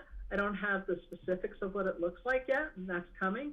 Like I said, May 1st, this Friday, we're trying to get out that business safety checklist so businesses can be ready on what happens with the public health order, and working, and we're embedding ourselves with public health to make sure that we're all teed up and we all are comfortable with how we're making those checklists and then how we're promoting them and communicating them to our community. And that's the last one for me. Any questions? Okay. Questions from the board? I think we're probably good for now. Thank you so much for that Phyllis and John. That's that we need to keep informed on that as much as possible. Yeah, and I think we heard some questions and direction, so we'll bring back some additional information at a future meeting. Okay, and I'm going to skip the future agendas right now. We'll go right to the Roaring Fork Valley Child Care update. And I guess Kids First, are you on there, Shirley? And Nan, you still here? I am here, thank you. And did you want to jump in first? Yeah, hi, thank you. Where's I don't want you to look at my nose there. Hello everybody, Nan Sundin, Pickens County Human Services, and with me is Shirley Ritter from Kids First, and you all asked for an update on child care in COVID world. So we have a few things to talk to you about, and I'm interested to know if you have any questions. I'm just going to start by explaining that the state immediately directed counties that they had the ability to change their CCAP policies so that we could cover all absences and in April, and that we could eliminate the parent fee. So we did that right away, as did Eagle and Garfield County. That was a no-brainer. We pay for spots even though the child care centers are closed in an effort to preserve the spot for our low-income families and also to help the child care providers on a little little bit of a basis. And just a reminder, we have about 34 CCAP families, with a little over 1.2 children per household, so a little more than 34 children. And then just last week, the state issued a new policy change that we, of course, will comply with, and that is that two things. One is that through August 31st, if CCAP clients lost their employment permanently or their job training was interrupted, we can extend their program for another 24, up to 24 weeks. So that's something that we will do, and the state just changes that policy. And the last is the state is requiring us to extend eligibility starting right away for 15 months instead of for 12 months. So that you all know the term redetermination, that we don't have to do that for 15 months if applications are coming in starting now. So those are changes to CCAP where we're supporting the people who were previously our lowest paid, really our most vulnerable and lowest paid families, up to 265% federal poverty level, right, Shirley? My tired. You got it. Yeah, and so then Kids First picks up where we drop off. So I'll let Shirley. Shirley has a little larger presentation about what's going on with child care providers and Kids First. Thank you. So thanks for asking me to come in and talk to you a little bit. The first part of the update is easy. The child care programs continue to be closed. They made that decision independently in order to stop the spread, keep everybody healthy and safe. And so in that meantime, Kids First worked to refer some of those folks who normally work in child care programs to do in-home child care for some essential workers. And we did not have a huge amount of requests or referrals. So we learned that parents are sharing that, they are figuring it out with extended family, that sort of thing. So it hasn't all been easy for everybody, but that appears to be what's going on. Kids First staff has been working really closely with ESF 6 and 8, looking at how child care fits into the bigger picture, especially as we start to look at recovery. So I can tell you that we've had regular calls with directors. We've had group calls about every other week. We've had individual calls very much daily with some directors. Lots of questions. I guess I would really, I would kind of back up what Phyllis talked about people needing really clear guidance in order to do a good job of following that guidance as they reopen. And that's what we're hearing from the child care programs. They want to follow what public health tells them is the best thing to do when it is the best time to do that. So they are waiting on that. They're waiting, I would say, until group size goes back up to at least 10. It just makes it more feasible to run those child care programs. But there's a lot of questions about health checks, about shared buildings, about, gosh, if they're open in the summer, are the parks or any other places going to be open to take children? What does that look like?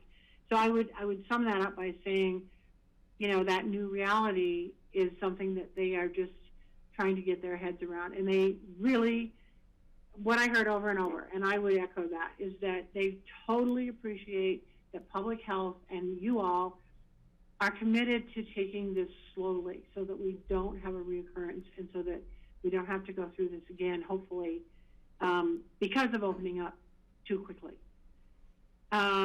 We are working with public health in planning for that recovery. And then just really briefly, what the city is working on, and I have to join what everybody else is saying. It's like, so far this is conceptual. I I don't have details that I can really tell you at this point in time, but we are looking at a version of emergency financial aid that is going to help more parents as they begin to look for work and go back to work, and they need childcare spaces in order to do that. We're also looking at the fact that if those programs are required for some length of time to have smaller group sizes, that we find a way to use some of that city recovery money to support those programs that normally, say, have 16 children in a preschool room. If they're limited to fewer than 10, that is a big, it makes a big difference in their revenues, in being able to pay their staff, all of that.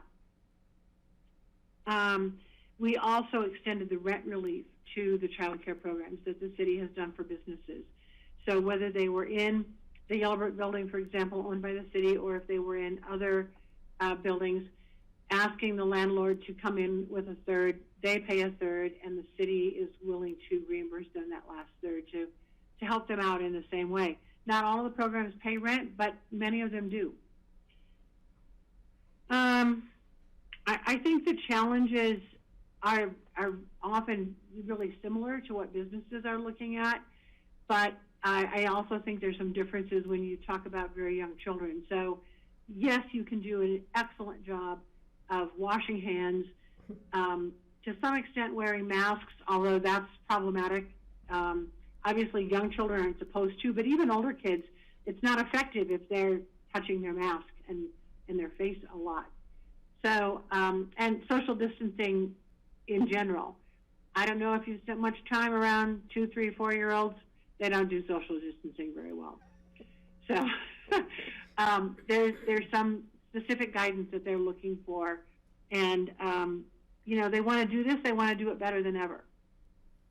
The only other thing that I can tell you, even though it is in Eagle County, there is a program called Honey Tree that is open. They have been open this entire time. I think 2 out of their 5 classrooms are open right now for essential workers. And that is going through the state emergency child care system, getting money from the state at least through the middle of May to do that. And a couple of those folks are in Pickens County workers. So they look, I think they're looking at May. They've got a lot of things going on, changes right now with that program, but they're looking at increasing that by maybe 3 or 4 rooms so that they can help more families also get back. And we're working really closely, and Nan's really helped support that with Eagle County and Garfield County and what that looks like, since all 3 counties are involved up and down the valley. I'm open for questions. That's what I have. Steve, can I? Steve? You're muted, Steve. Okay. We have this lack in time, so I say something, it takes a while for it to get to anybody. Shirley, thank you, and Nan, thank you. I have been very concerned about what's going to happen as we start to unfold and start in our recovery process, because if we're looking at reopening businesses, you know, say in the next week, you know, by the 9th or so, we're going to have parents who need to go back to work, whose employers are going to need them to come back to work, and they're going to need childcare. And they may not be what we're calling now essential workers, but they are workers that jobs will be reopening. And I don't know what the time frame is for us to be looking at how we're going to reopen and what the class sizes are going to be in childcare facilities. But if the Board of Health is talking about reopening businesses to be in alignment with the state, then we need to be looking at, and I don't know what kind of mandates or what the state is coming down with as far as specifics for childcare, but we need to be bringing that into the discussion and with the Board of Health now, so that they're running hand in hand, so we're not going, oops, you can open, but you don't have a place to put your kids. So I think that's something we can work on as the Board of Health, and Greg and I will be at the meeting on Thursday, and hopefully we'll have the opportunity to bring that forward to make sure we're in some kind of alignment. Thanks, Patty. There have been conversations with public health staff, certainly, all of us at Kids First, to get to that very thing, to really make sure that this is in the best interest of everybody involved, staying healthy and getting back to work. That's the balance. Right. And you're absolutely right about social distancing in 3- and 4-year-olds. Hey, Kelly? Thanks. Nan and Shirley, thanks for joining us today. Shirley, I know we had a conversation recently, but I wasn't going to do it justice trying to report out to the board. So I appreciate you giving us the time. Thank you. How have the providers weathered this break? Have we lost any providers right now that we're going to have to sort of figure out where those kids and families shuffle to? You know, I think the good news is that nearly all of our providers were able to get the Payroll Protection Program loans. So even though they, for the most part, have not been charging parents and they've been closed, they have been being able to pay their staff.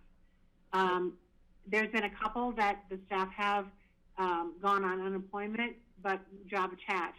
So to the best of my knowledge right now, no, we have not lost any child care. And I hope that's the whole idea, I think, with the city's intentions for recovery is to make sure that we don't.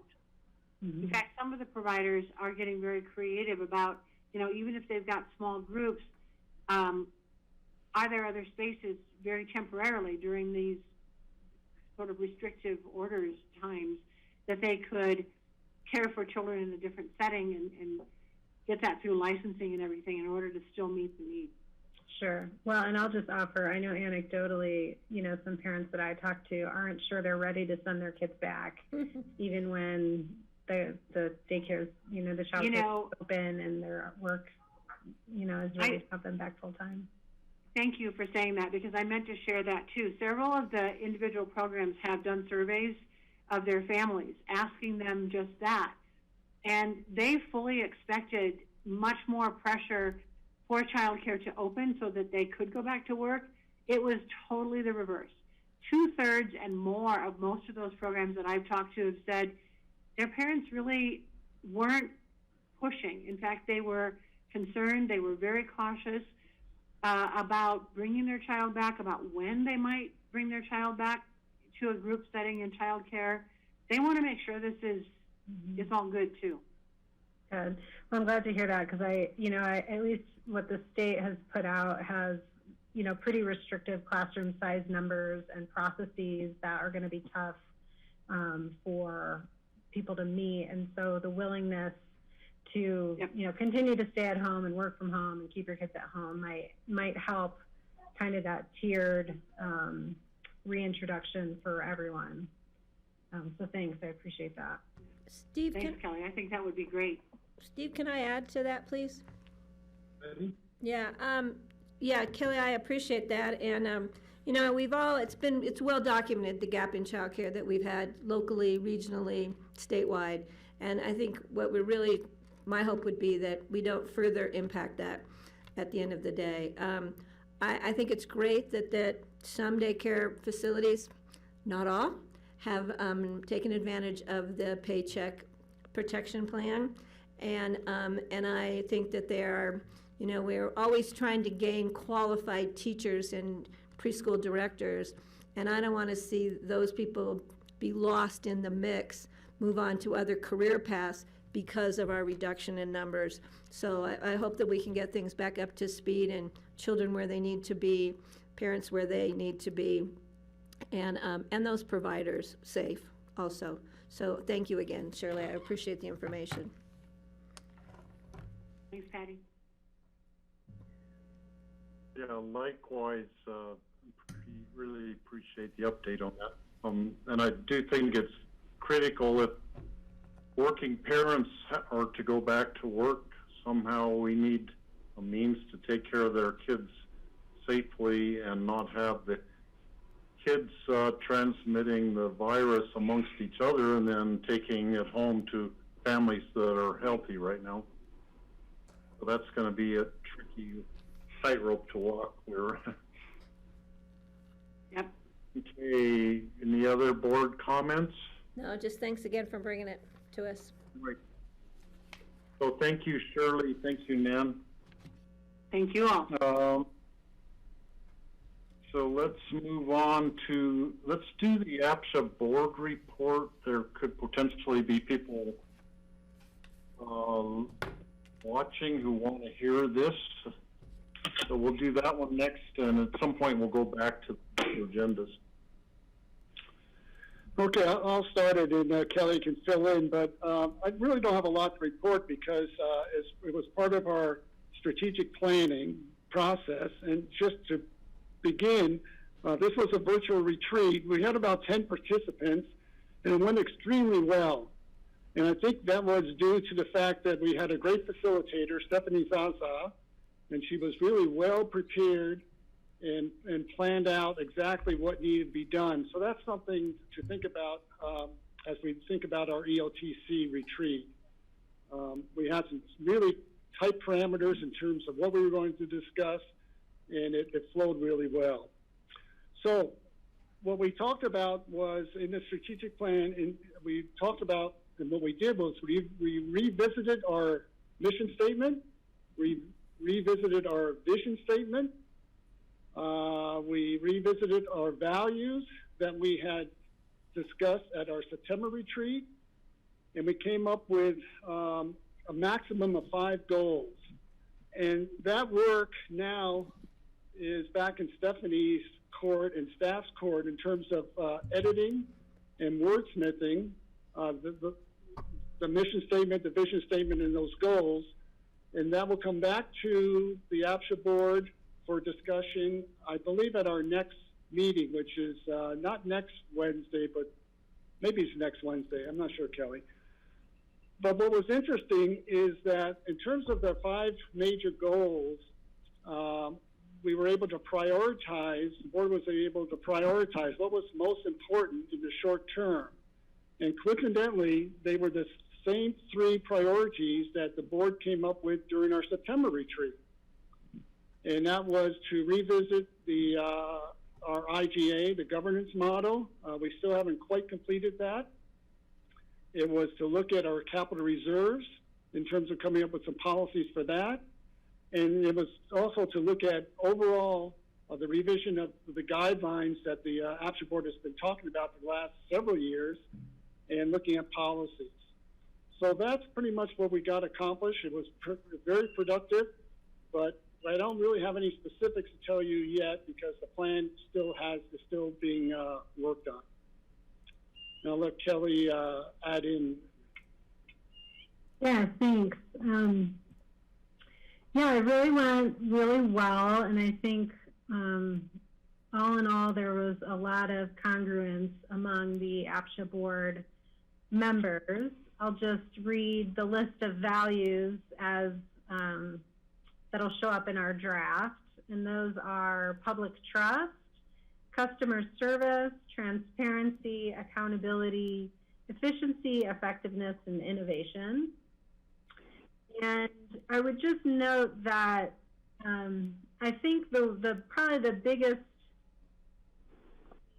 of conversation was what APSA's role in terms of its vision is with regards to regional housing solutions. So there were some, disparate points of view on that about, whether APSA should enter into agreements with communities as far as rifle and gypsum, or whether, APSA should be serving a role as a policy expert in the region. So those are 2 kind of very different and widely apart things that, Stephanie, I think, will provide some language to that we'll have to see if it matches what our thinking is. But all in all, I think we'll have what we need and what we're committed to producing via the IGA, and we should expect that will come to our board. Let's see, probably in June, and we'll have the opportunity once we receive a draft to circulate that here so that you don't have to wait to see it for the first time when we have to decide to ratify it in June. But that's kind of where we're at. Anything more you want to know about it?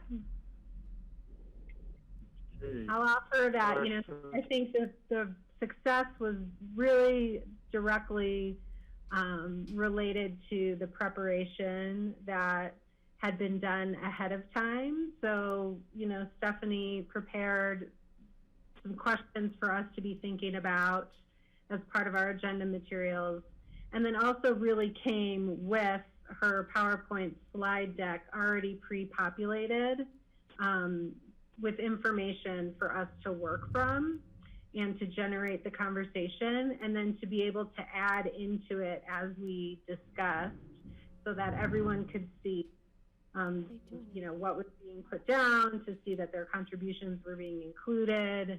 In addition to Stephanie's sort of handling the conversation, had administrative support with Maddie from the city, who was handling the recognition, like acknowledging who was next in line to speak through the raising of hands function in Zoom, unmuting people before it was their time to speak, so there wasn't a lot of lost time, reminding Stephanie what the order of questions was.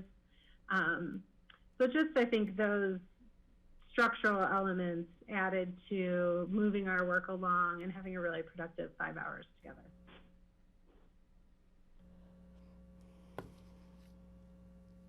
Okay, thank you. Questions from Patty or Greg? No, I'm good. Just thank you guys for updating us.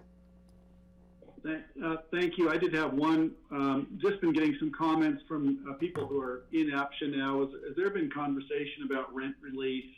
And maybe it'd be a good time just to throw in an update on that if it's possible. Maybe rent relief comes through the Economic Assistance Program, but I have been hearing from a few tenants who are observing people. They say that they're having to leave their APSHA residences early, and they're concerned that, this is the scuttlebutt I'm hearing. I'm just wondering if you can give us any info on that. George is shaking his head, so I'd love to hear what he has to say. Yeah, no, APSHA is certainly not evicting anybody. There is a relief program for several months that APSHA is providing to all their tenants, as well as you saw earlier with John Peacock's presentation, the city is also backfilling and providing some financial support as well. So people should feel safe in shelter, and if they have some need, then they should certainly be applying through the city, through the county, and through APSHA. Great. Thanks, George. I appreciate that. Okay. All right. Thanks, Kelly and George.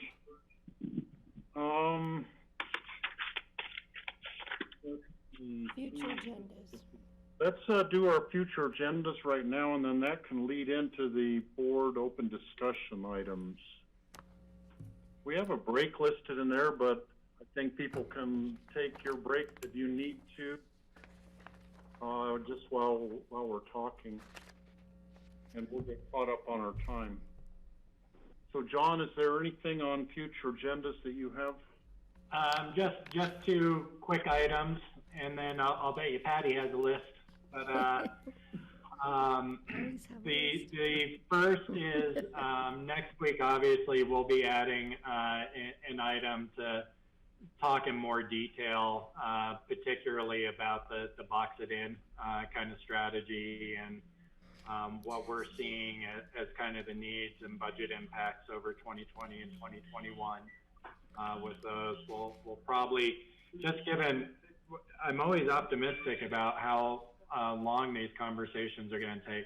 So I think we better plan at least an hour for that one. Let's go for 2. And then I would note that I think on May 13th, we still need to have the continued item for GMQS. Yes. And that's it. Okay, Steve, I have a few. Okay, I anticipated that. We added an extra half hour here. Yeah, well, John, I was thinking 2 hours for your in the box thing or whatever, but okay, we'll go for an hour. Did we make a decision on the joint meeting on the 5th next week with the city of Aspen? Oh, I think we're going to be moving that because we do not have an agenda set. Okay, and then we have a joint meeting still scheduled for the 12th with Open Space and Trails. Are we moving that one too, possibly? I think we're going to try and do that one. Okay. Okay, we're gonna, for now, that's still on. And then, on the 13th, we also need to clarify under items 12 and 13, it looks like a duplicative entry. That'll make the agenda not look quite as lengthy. Under 12 and 13, Rosemary Circle LLC activity envelope review is still listed twice. So if we can just clean that up, because that's a busy agenda. And then I think I said I would talk to the county attorney about the confirmatory reading of the dogs on off leash, as to whether or not, if we chose not to move that forward, or because we had said we'd put it on for a period of time and then reconsider it to put it back to dogs off leash, and I want to make sure we don't miss that discussion. So maybe I can check with the board before the 13th and see what their feelings are. And that's all I have. Thank you.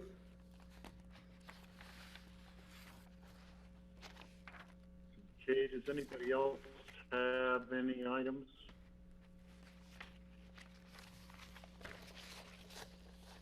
Okay, let's move to board open discussion. Yeah, I have it. So Nan is still on, and maybe we should do whatever item. Let's see, Nan, are you here just for the general discussion or one specific item? I wasn't sure if Kelly is talking about the TANF letter. So that's why I'm still here as backup for that conversation. So I think Michaela, are you on? Hi, yep, I'm here. I can start my video and... That is a great picture. Thank you.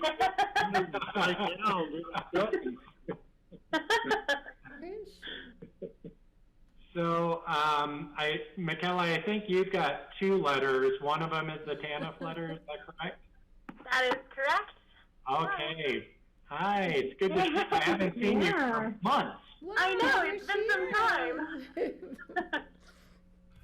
All right, so yeah, Nan, if you can hang on, I think Michaela has two letters that we are going to try and get approval from the board on. So, Yes. Michaela, I'll hand it off to you. Thanks, John.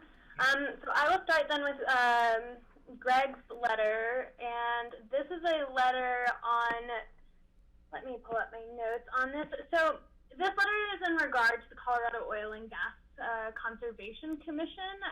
They are kind of navigating this rulemaking process around SB 19-181.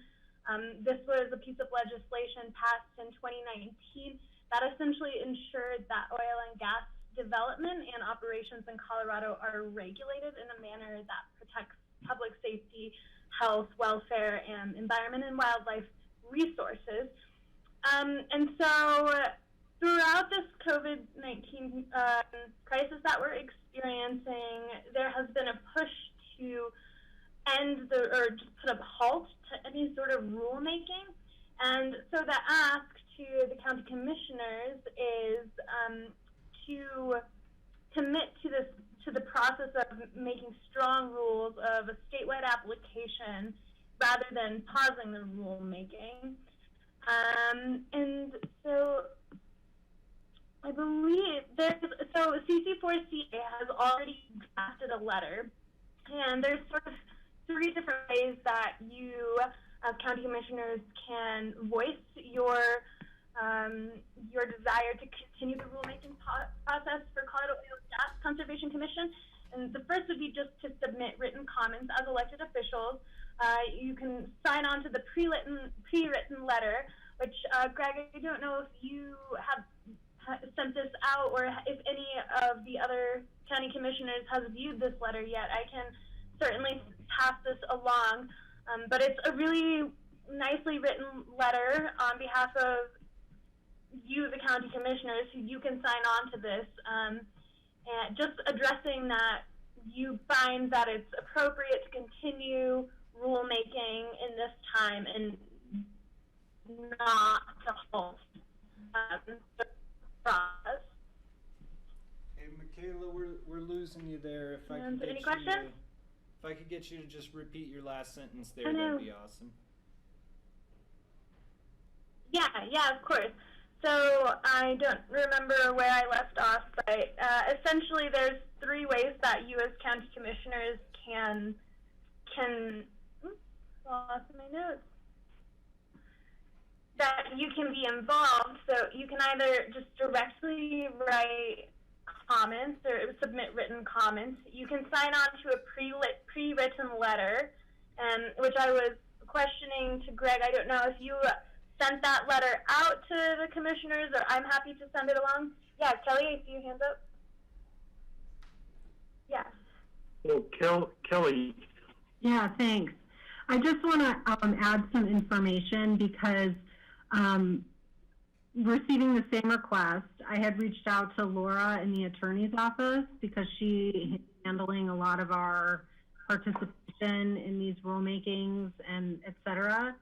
And so her advice to me was to go ahead and feel free to sign on as an individual commissioner. But since we are party to 2 of the 5 rulemakings that this request is referring to, that would be better not to sign on as a whole board, because they're already hearing us through the formal channels and taking that involvement very seriously. So just for consideration for the commissioners.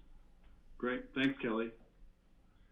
So your suggestion then is to sign on to the letter, or simply, because there's a way that you can just write comments in. It's a little bit less of a formal process, but I think it achieves the same gravitas as a letter. Mm-hmm. We could do both, but it would be as an individual commissioner rather than the full board of BOCC. Very good. Well, then, Greg, I can take initiative and forward the email that you sent me to the rest of the commissioners, and you guys can, I guess, sign the letter or write comments as you wish. Great, thanks, Michaela. That sounds good to me. Very good. Thank you. Yeah. Okay, and so then the second item that Nan has stayed here for is the Works Allocation Committee letter that we have put together in a really short amount of time. And so this addressed the TANF reserves. As I have been notified by Nan, we have $100,000 in our TANF reserves. We have obligated $175,000 in our for that assistance as of right now. I'm sure it's actually increased within the past few days that we've worked on this. So our ask is to the Works Allocation Committee, who then would go through the Joint Budget Committee, as I understand, but they're kind of the ones to direct the funding, and they would also either permit or not permit counties to use the state TANF reserve. And so this is really important for us because we've already obligated our reserves, and now we kind of need to backfill that. Nan has reached out to plenty of counties to see if we can buy other counties' reserves, but there's kind of this situation happening where people don't want to sell their TANF reserves just in case. And so, yes, you've all seen the draft of the letter. Well, I guess that's informal now, but that is, yes. Nan, do you have anything else to add? Yeah, really nice work, Michaela. Thank you. You really did an awesome job getting the letter ready. So this topic has broad impacts for the entire Northwest. Eagle, Garfield, Lake County, we're all in the same boat. Lake and Pitkin have been spending dollars trying to attribute it to TANF without knowing if we would get reimbursed for it. Lake and we are in the same boat where the rules with TANF are that small counties can only keep $100,000 of unspent TANF dollars in reserve. mid-size and large counties can keep 40% of their allocation. So you can imagine that like a Boulder or a Denver, they have millions in their TANF reserves. I can tell you that Eagle and Garfield have hundreds of thousands, but groups have, counties have obligated those dollars for child care programs, quality programs, and other family support programs. So, so we're really in this boat where we need the state to make the state, which is when the counties don't spend it, it goes to state reserves. And there's something like, we hear 70 million sitting in there. CHSDA has asked for 30 million for state fiscal year 21. That wouldn't help us at all. We need money right now. Looking at the issuance sheet, and if we were to get the money, we've issued 249,761 that could be attributed to TANF disaster funds.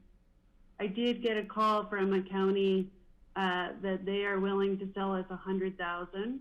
I think that it's a chicken and the egg thing. Counties are really reluctant to sell their dollars because they don't know what's coming and they don't know if they're going to be allowed to backfill.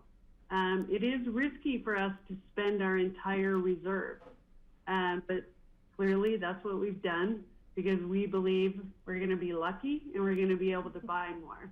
In this scenario, we'd have to buy 2 times more than what we're allowed to keep in our allocation just for state fiscal year 20. So we have 100,000 of that. And that will help us backfill. Lucky for us, we've got this fund, so we're going to provide support to families anyway. And I think just a reminder, TANF is for people who are lawfully present, who have children under the age of 18 in the home, who make less than $75,000. So pretty much right now, everybody qualifies who have children, dependent children in the home, who are lawfully present. The WAC meeting, which is works allocation, is on Thursday, and they've asked me to testify as a small county to the WAC about what our predicament is. And it's really, there is discussion about releasing these funds, but Weld County and some others want it to go through the formula, the WAC, the works allocation formula. If it does that, we would get very little because prior to COVID, our unemployment rate was low, super low, and our poverty rate is low. So that's not a formula that works for us. What would work for us is that we could draw it down, or maybe by size, we could get a percentage of our allowable reserves, or we do it based on our unemployment rate, which I heard Eagle say their estimates are 20% now. We just got a report that it's 15% from March. I haven't seen April's yet, so that's a lot of background. Sorry, but it's important and it's a complicated program. But, you know, this is all TANF disaster assistance.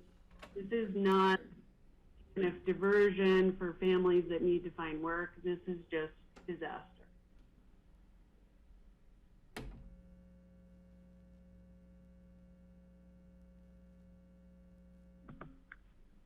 Can I jump in, Steve? So the ask is just the board's approval to have Steve sign on to this letter as the board. It will go to the Works Allocation Committee. The members of that are primarily county commissioners from different size counties all over the state. I've been calling some on the committee to, you know, plug our interest in our request with Dan's talking points before they go into their meeting Thursday. They will then make a recommendation to the Joint Budget Committee on how that money gets utilized. So we're also lobbying the Joint Budget Committee for our request as well. And I've sent the letter, you know, the conversation through to CCAT. There's one of the commissioners that's in CCAT sits on the WAC. So the hope is that, we'll go ahead and sign on. Yeah, I just want to add, there are no Northwest commissioners on the Works Allocation Committee. So the Northwest feeling, completely overwhelmed by COVID with the seasonal resort economy, maybe some of the hardest hit in the state, not the hardest hit. Maybe less represented on the WAC without this kind of letter and without other counties weighing in.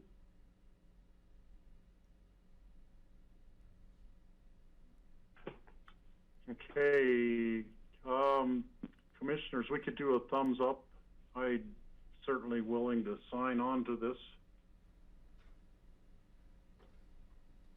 Patty's not there. We have 4 of us in favor of signing on, so yeah. Thanks, Matt, for the detail, and from Michaela. I'll sign it. It only takes about 2 seconds to sign electronically, so. I also have already your electronic signature from the previous letter that we sent out for the joint letter. So if you allow me to use that, that would be fine. Yeah, I would like to read the letter first, just to make sure there's no edit change, typos or something that I might catch. So.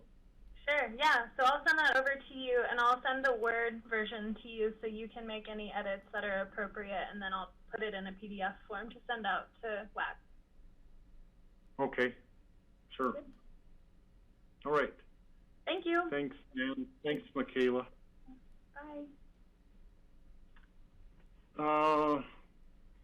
Let's see. Paul is on to talk about support of local agricultural discussion, I presume.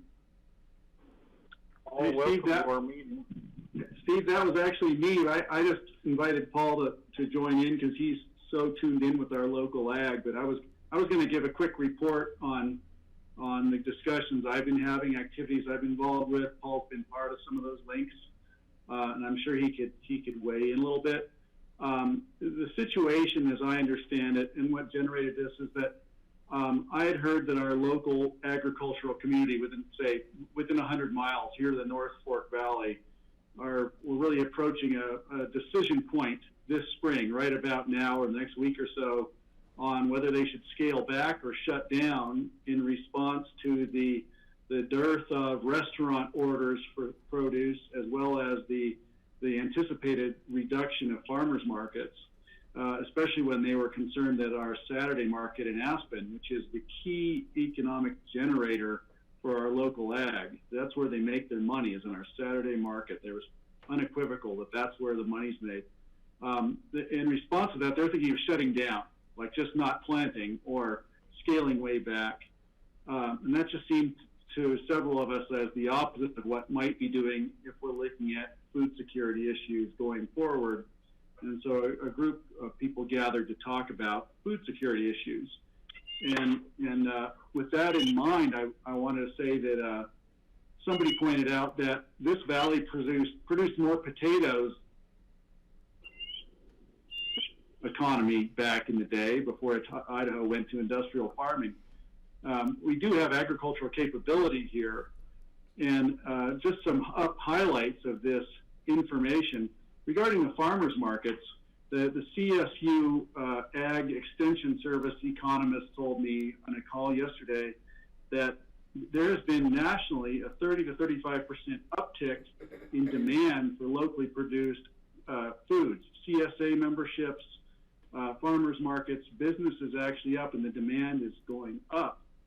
And so when we have farmers wondering if they're just going to shut down altogether, it gives me pause, especially if we can see that there might actually be an increased market, at least for the locals who are here this summer, and for what restaurants are still operating. So a group of us have talked about ways we can support local farms, whether it's through CSA memberships, through loan programs, maybe it's through marketing organization, trying to create co-ops, things like that, logistics, and certainly funding. there's talk of matching fund grants that we might want to participate in if we could figure out how to do that through open space program or through maybe if the county had funding, which I haven't encouraged anybody that we had funding for those sources, and I know we have not allocated economic assistance to farming, but the conversation has been there, what can we actually do to help? CSU gave me a lot of resources, just so if anyone from the public is listening, there are James Beard Foundation grants and information resources available for farmers and restaurateurs.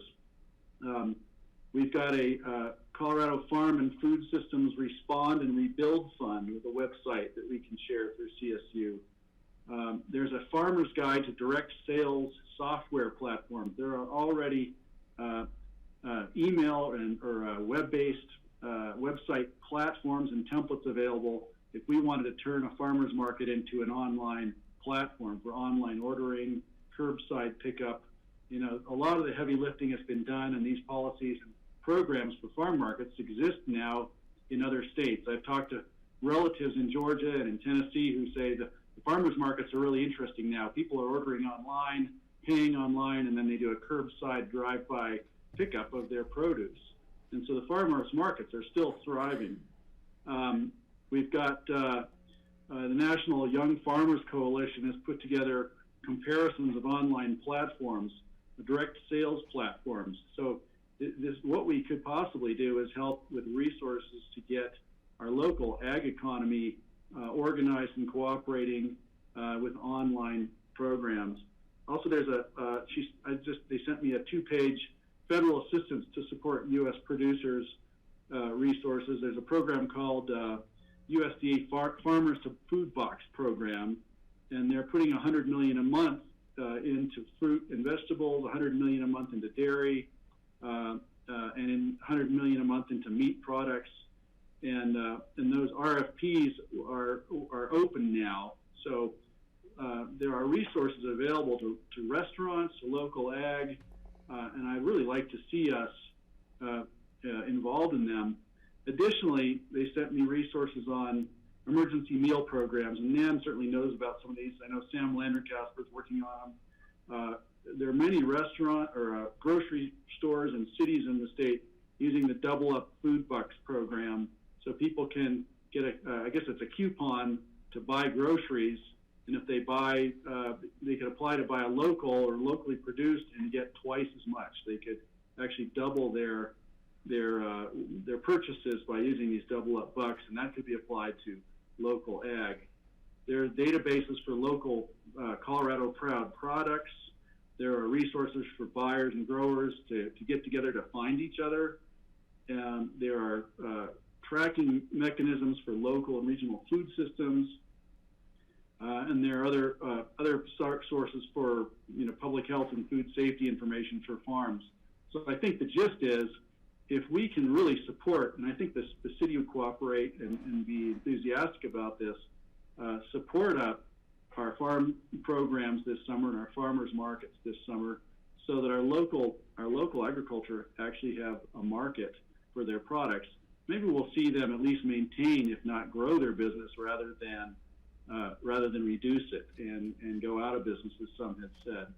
So that's what I have for a report. I don't know if Paul would like to add anything. I'll distribute this information as best I can, and we'll go from there. Steve, can I add on? Yeah, Steve? Let's have George first, and then Patty.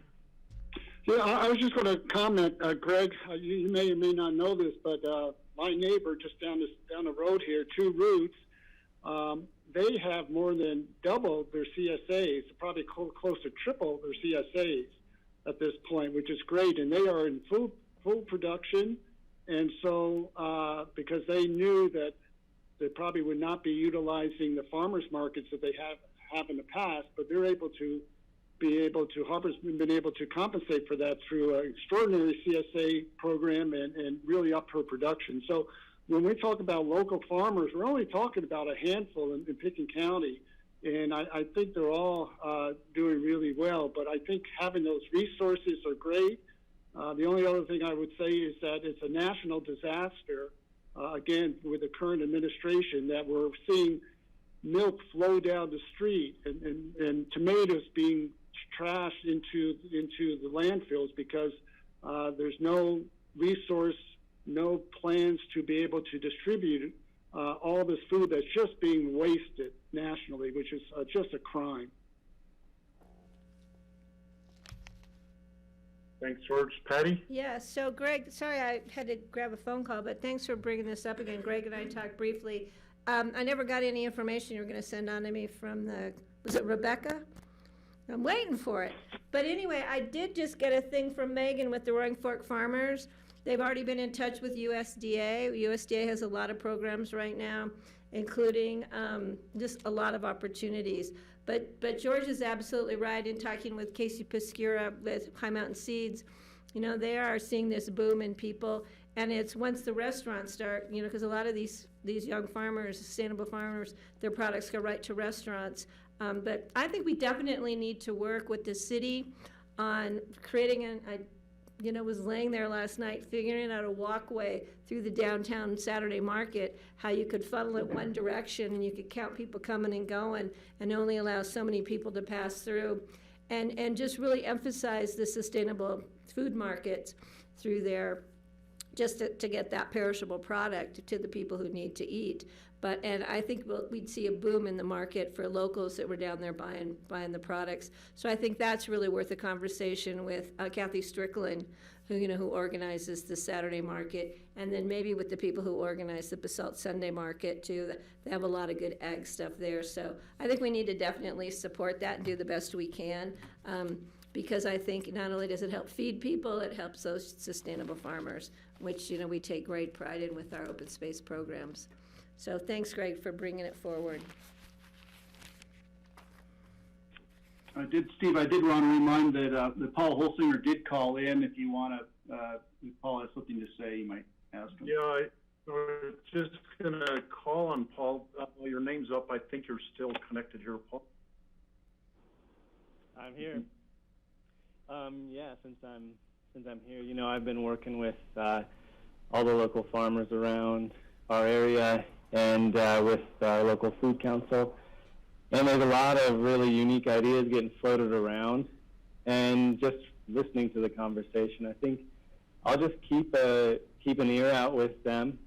And if there are any plans for the county to expand or move into this food assistance program, I think the farmers in our area would be more than happy to jump in and actually do something.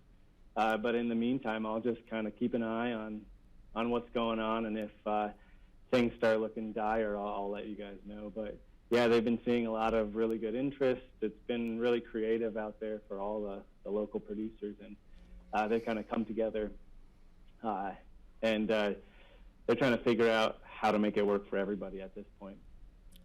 Thanks, Paul. Yep. Thank you, Paul. Paul, I do have a question. I'm curious what the status of the Grace Church open space parcel is for ag leasing. Yeah, right now we have we're still kind of reseeding it since we tore out the driveway and kind of trying to put it back to a production pasture. But this year, Tony Wagner is just grazing a few horses on it right now. Okay. And Steve? Let's see. Comment on that, Steve? Yeah, go ahead, Greg. I did receive a call yesterday from Tom Cardamone, who was just saying that I think they're very appreciative of the expanded agricultural pursuits down in that area. He did want to point out that still is a migration corridor, and that there are a lot of deer in that area already and spending time on those meadows.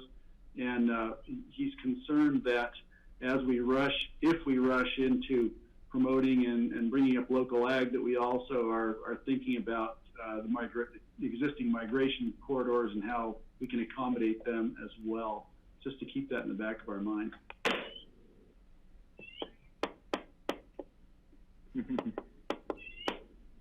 Somebody's got a bird. So I did see, at lunchtime I was on the phone and I saw a whole line of elk just while I was sitting at the phone, and they went walking down off a hillside into another part of the ranch. First ones that we've seen on the ranch this spring. George. Other open discussion, unless John Peacock has something first. We'll see you, Paul. George, why don't we do the Basalt Library Board one now? We need to get that done absolutely, and then we'll go to the others. We have 2 other items, but that one won't take too long. Right. Well, I had a couple of quick open. We're still on open discussion, aren't we, or no? Yes, we are. Yeah. Okay. So Steve and I did an interview yesterday with Jim Albert for the Pitkin County, one of the Pitkin County seats at the Basalt Library.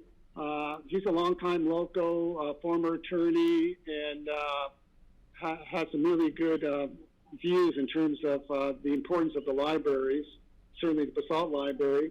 So the process is, I would put him forward, and then the entire board would then ratify through a resolution back to the Basalt Library to appoint Jim as one of our reps.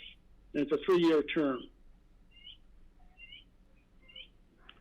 So we had a good interview with Jim. We had a lot of discussion about what are libraries doing, what will the new normal for them be during the pandemic, and how can they provide services to the public, whether they're not open yet for in-person business, or once they do open, what precautions they will have to take. So Jim's very well aware of that situation. There were also two other people from the library listening in on the discussion. So George and I think both would recommend that we approve having Jim on the board. I think he would be a good representative. So there are no comments or questions. I guess, John P., we would ratify that. I forget the process. Do we have to do a resolution, perhaps at our next regular meeting? It's fine with me. John P. Yeah, I don't know if I think we got a thumbs up. I don't know if he's sitting very still there. His screen is frozen, so he might not be hearing us. Well, you can follow up with Steve. He's in a land I'll follow up and get the message. The two other quick discussions, and it doesn't have to happen today, but open space and trails appointment for that seat. And I don't know if we're still taking applications. We had 2 applicants. One is a current member, and then we had an additional applicant. So I'm not sure how the timing is for that. And then my last question or point, and I forwarded a letter on this morning to John Peacock and Greg and Markey for the public health discussion, is we're seeing, I got a letter from up in Redstone. I had a call as well. We're seeing an increase in campers. The KOA is full, and there are people camping. I'm not sure where they're coming from, but we should think about a discussion through the Board of Health, maybe including the Forest Service in terms of closing campgrounds. I don't know if they're monitoring it or people are just sort of just finding places to camp. But it's an issue that is just beginning to happen, and we know it's going to grow as the weather gets warmer and people from the Front Range want to get out. So I think we need to have a discussion with the Forest Service and any other stakeholders in terms of thinking about if and when those campgrounds will open up. And along with that is a discussion I think we need to have with the Forest Service again concerning the maroon bells and those campgrounds, and if and when we're going to open that up, and that's going to then need to provide that information to RAFTA as well in terms of summer scheduling. So that's something we need to think about. I don't know if that's a topic for the Board of Health yet, but if not, it's timely for sure. Well, Steve, can I add to that, please? Yeah, Georgia, I think, people who still come into the county, no matter where they're coming into the county, it's still a 2-week quarantine for visitors coming in. And I don't think that means 2 weeks quarantine in your tent. I think it means in a home. So, as far as I was to understand, the Forest Service has not opened any campgrounds yet. So I think you're right. People are just finding a place to camp, and the KOA, of course, is privately managed. So, but yeah, I think it's still anybody coming into Pitkin County still has to quarantine for 2 weeks, and that means you don't leave your facility. And if you want to zip yourself up in your tent for 2 weeks, that's fine. But you can't be out and about. So that's also an issue of enforcement. But Greg and I can bring it up on Thursday at the public health mandate meeting just to see what's going on. And I'll touch base with John Peacock in the interim also. Okay. It's got to be Georgia. Well, that's been a problem in the Front Range counties, up in the mountains in Clear Creek and Summit counties, Gilpin County, with people from the Denver area just zipping up to the mountains to go recreate. And those counties are not prepared for any influx of outsiders right now. So I think we're probably starting to show up here. It's maybe not people from the Front Range, it's maybe local people just wanting to get outside and travel a little bit and pretend they're camping, get away from their house, I think is what's probably happening. I don't think so. Not up in Redstone. Locals can camp. Locals can be out of their house, so you don't have to quarantine if you're a local. Yeah.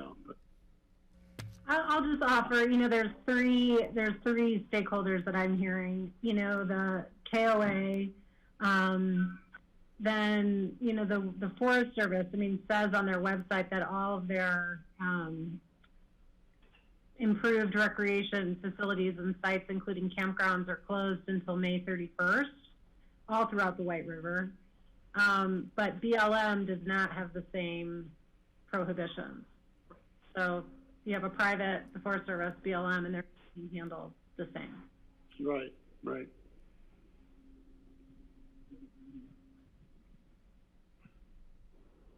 Can we go to the Mountain Voices letter? Yeah, let's go to the Mountain Voices letter. John, you're back on now, and I know that was an important one for you to be on. So that's the letter from Lindsay LaFaro asking about the eviction notices, or having a moratorium on evictions.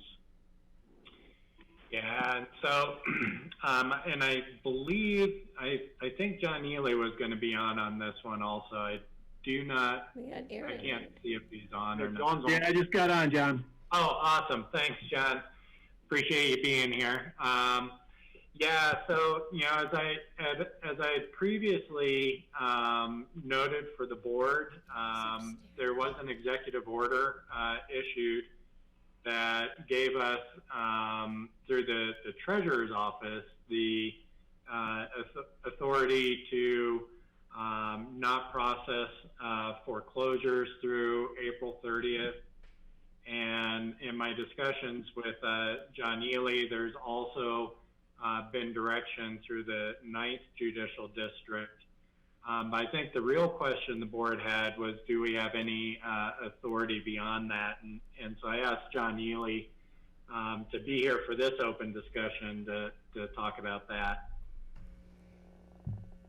Well, the letter from Mountain Voices, well, it's hard to ignore. Anyway, just because of all the people who signed off on this thing, there are quite a few in here that are known. Well, most of them are known to all of us, I'm sure. Their principal request was to ask the county to get behind a policy or some sort of statement that eviction actions would not be enforced through the county during this time. Their logic was premised on the fact that when we have a stay-at-home order in place and people are being, or potentially being evicted from their homes, that defeats the order and makes it almost impossible for a certain class of people to follow and comply with the health order. But the governor's order, when you look at that went further. What the governor's order did was to deal with evictions in the form of actions from local law enforcement and state law enforcement agencies. So the governor allowed suspension of all eviction actions, which translates into the service of a writ of restitution, which is what dispossesses a tenant from a rented premises, until April 30th, which is just a couple of days off. The judicial action from our local judicial district suspended these court actions at least until June 1st. It would not surprise me if that suspension doesn't slip a little bit further, just because they are difficult to process.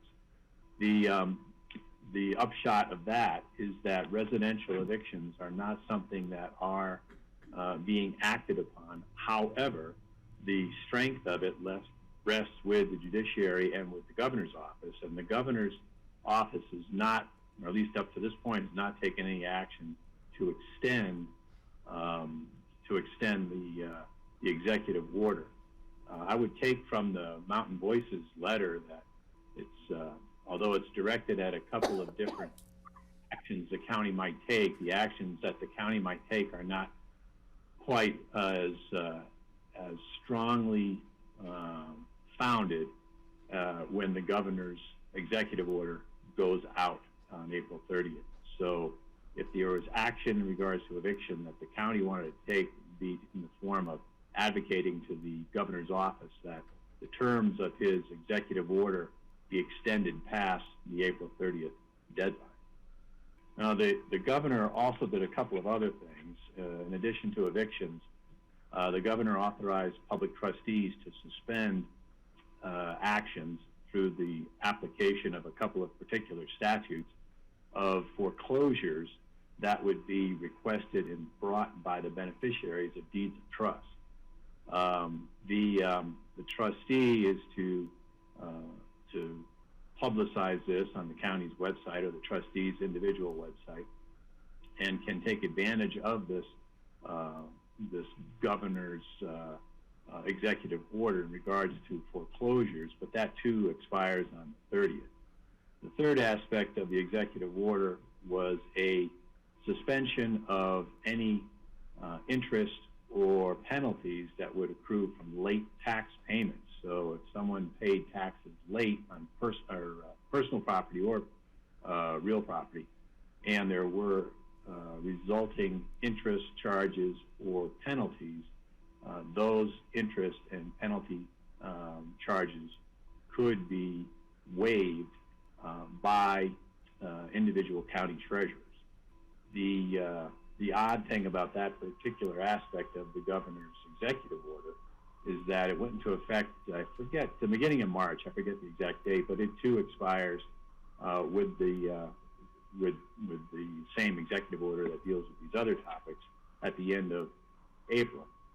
And there were no personal or real property taxes that were due in that interval. So although the order is certainly well-intentioned, it had no effect whatsoever, simply because there were no taxes due during the interval that the order is effective. So I guess that in that the executive order from the governor authorizes these three particular types of actions, but the governor does not mandate it. It takes an action of, well, in the latter two, of foreclosures and the collection of property taxes, an action of the county treasurer, and in the case of evictions, an action on the part of local law enforcement agencies, our sheriff's department, to make the determination that these actions or these fees will be suspended. It would be good if we had this executive order extended so that we could continue to rely on it, particularly with property tax payments in regard to the interest and penalties that may attach to late payments, have that aspect of the order extended at least until a time when it made some logical sense. The tax payments are due for one-time payments on April 30th, so there's no real benefit in the order with regard to tax payments. The previous payment was due in February, prior to the effects of coronavirus taking hold in the state of Colorado. The second payment of a two-payment program is due in June. I forget the date off the top of my head. But at any rate, I would take the Mountain Voices project letter to be a request that's more broadly than the particular item that they enumerate, to address the sum and substance of the governor's executive order, and perhaps utilize the power of the county in the extent that we can request the governor's office to extend the terms of this executive order, at least through some period of time that it would be meaningful, given the extent of the coronavirus protocols that are in place by the various county boards of health and the state public health workers. So that's about all I had to say about the Mountain Voices letter and the executive order. So, Steve, I have a question. Patty? Yeah, isn't there a time frame for governor's executive orders? They can't exceed 30 days? Somebody mentioned, I think John Peacock mentioned that earlier. Well, our governor has put in place orders that extend longer than 30 days. So yeah, the 15th of March till April 30th is longer than 30 days. So my suggestion or thought would be to send a letter to the governor asking to extend the foreclosure issues, the tax issue, and then we have to come up with a good date certain, and also defend especially the foreclosure issue till June 1st, I believe, on the 9th Judicial District. Is that what you said? Yes, I believe so.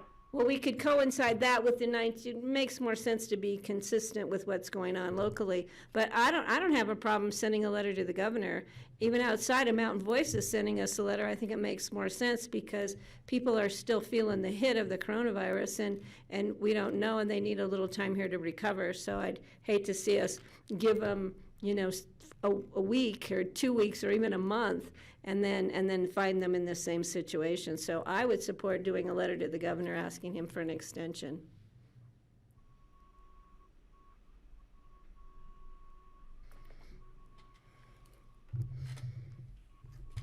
Go ahead, Kelly. Sure. I guess I would like us to focus on evictions that happen for financial reasons, so inability to pay. I don't know if we run into, or how often we run into the situation of evictions related to law enforcement or evictions related to health and safety. I'm thinking of like a situation where you have a hoarder or something like that. So if John Ely could weigh in if that's a meaningful distinction or not. That was the import of the existing executive order that Polis issued. It does not cover circumstances such as those. And I have to say also, it is an executive order directed to the conduct of the public trustees in the various counties, and the order does not stop all foreclosures. It stops foreclosures that are processed through the public trustee. An individual can, or bank or lending institution can prosecute a foreclosure through judicial process, and those judicial processes have not been stayed. And in fact, the county is part of one foreclosure, judicial foreclosure, that's ongoing right now. And but by and large, the executive order is effective in slowing down or stopping the average middle-class residential owner foreclosure. Kelly? I would also just like to note, too, I thought the governor had directed the Department of Regulatory Agencies to work with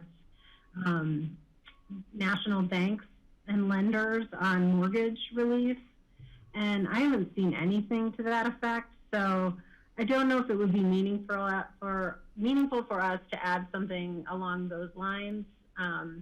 in the pursuit of that work as well. Just an encouragement of the pursuit of those conversations. They're outside of our authorities, but you know, something that DORA could be doing to help provide relief to people. Those Really paying their issues, Kelly, those issues were in the same executive order that I'm referring to now. I'm just highlighting the three aspects that deal with county operations or county officers. But you're right, that was directed by the governor. So the question is the board supportive of us drafting a letter to send off to the governor regarding extension of these provisions?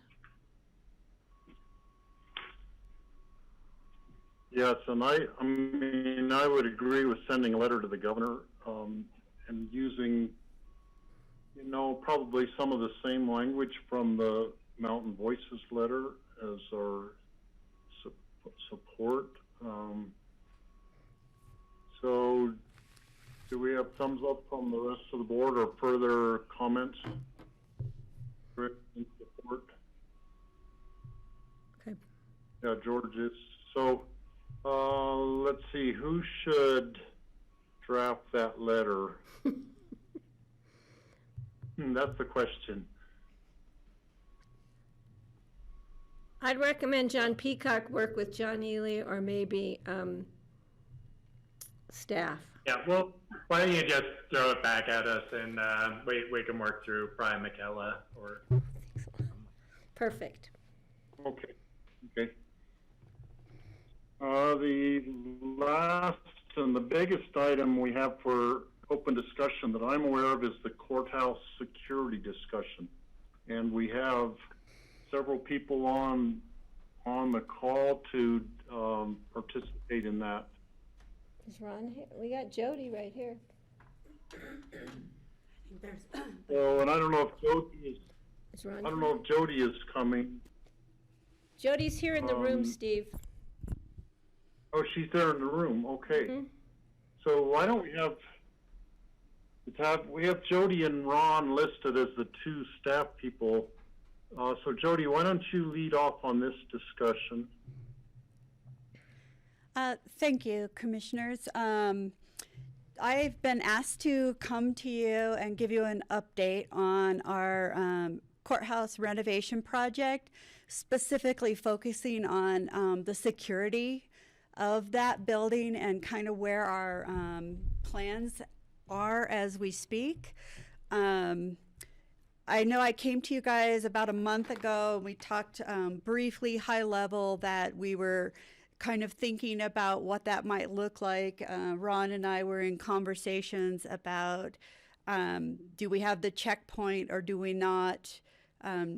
As you know, with this recession and this recovery that we're going to be going through, I have been, and as Ron has been, directed to rescope the project with a postponement. And I'm going to go into that a little bit. But what can we finish? And then what can we postpone and move to another phase?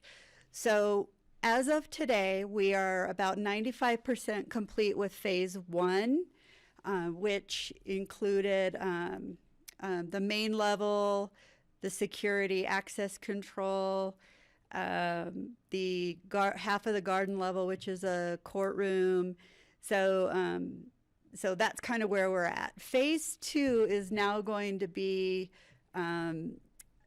just kind of tying in what we can stop. There's certain things that we still have to complete. And then we will end that in August. And then phase three will be what we'll postpone in order to try to manage our dollars during this recession.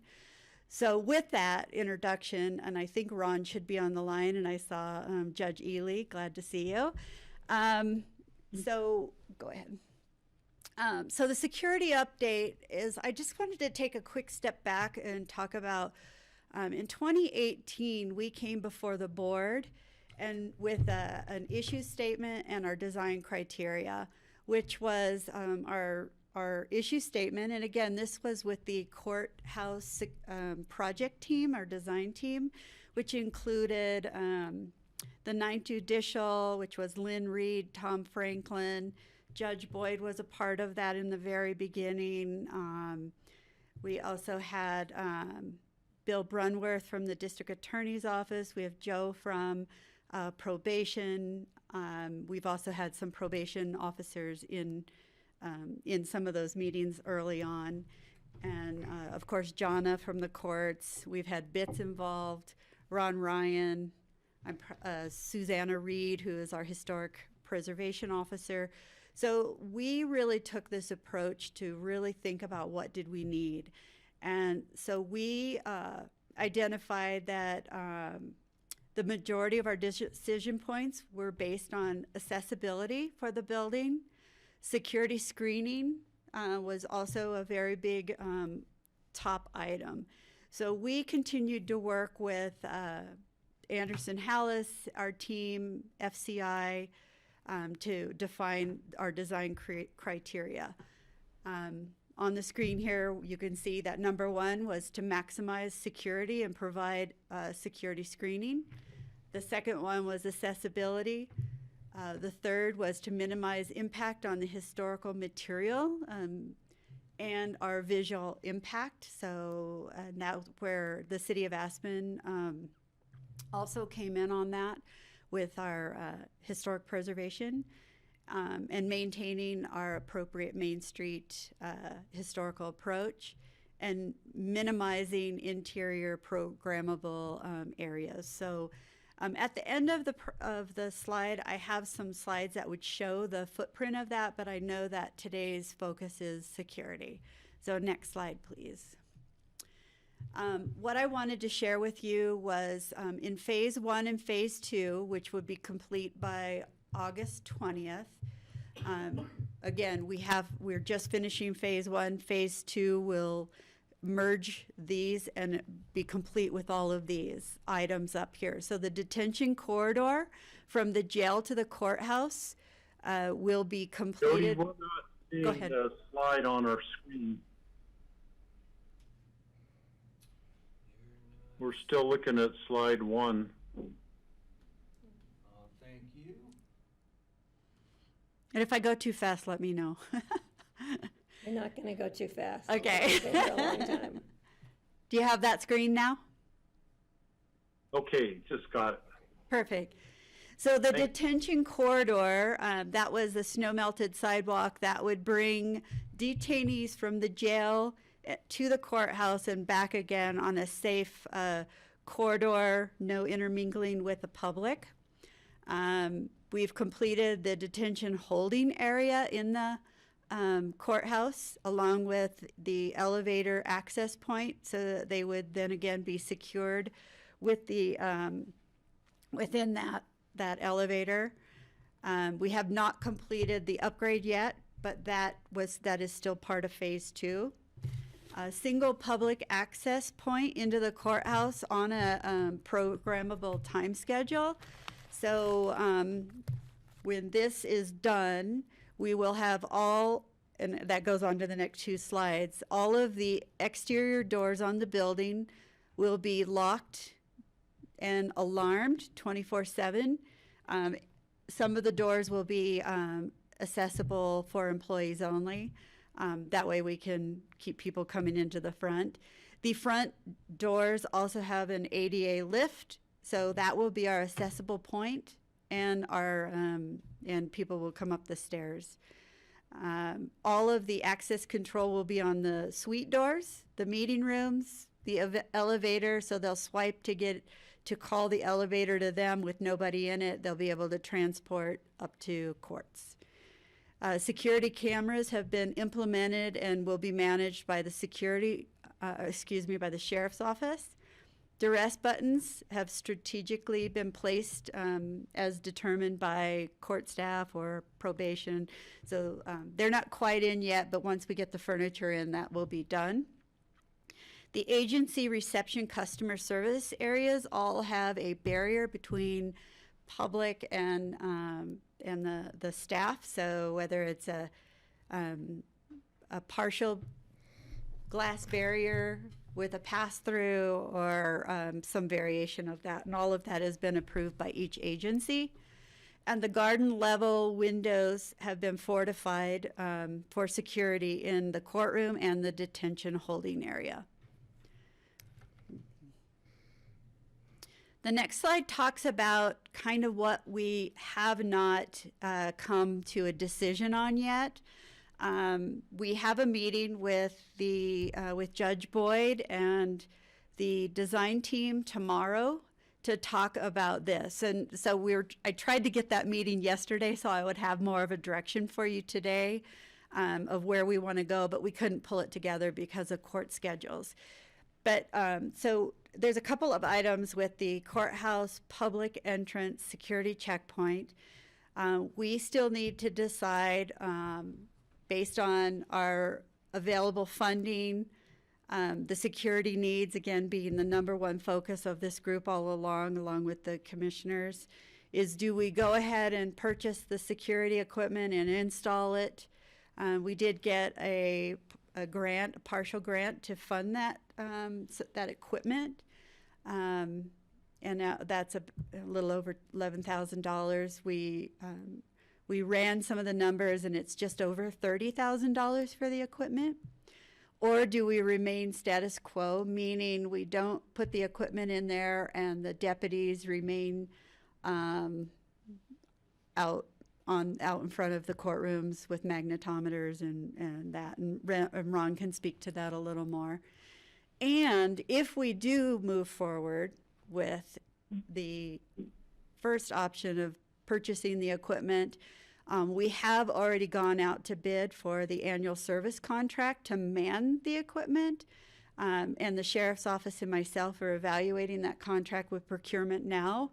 And that is about $140,000 a year line item. So again, with the task of taking a step back and looking what can we rescope, this was the idea of, and the only thing we haven't determined yet.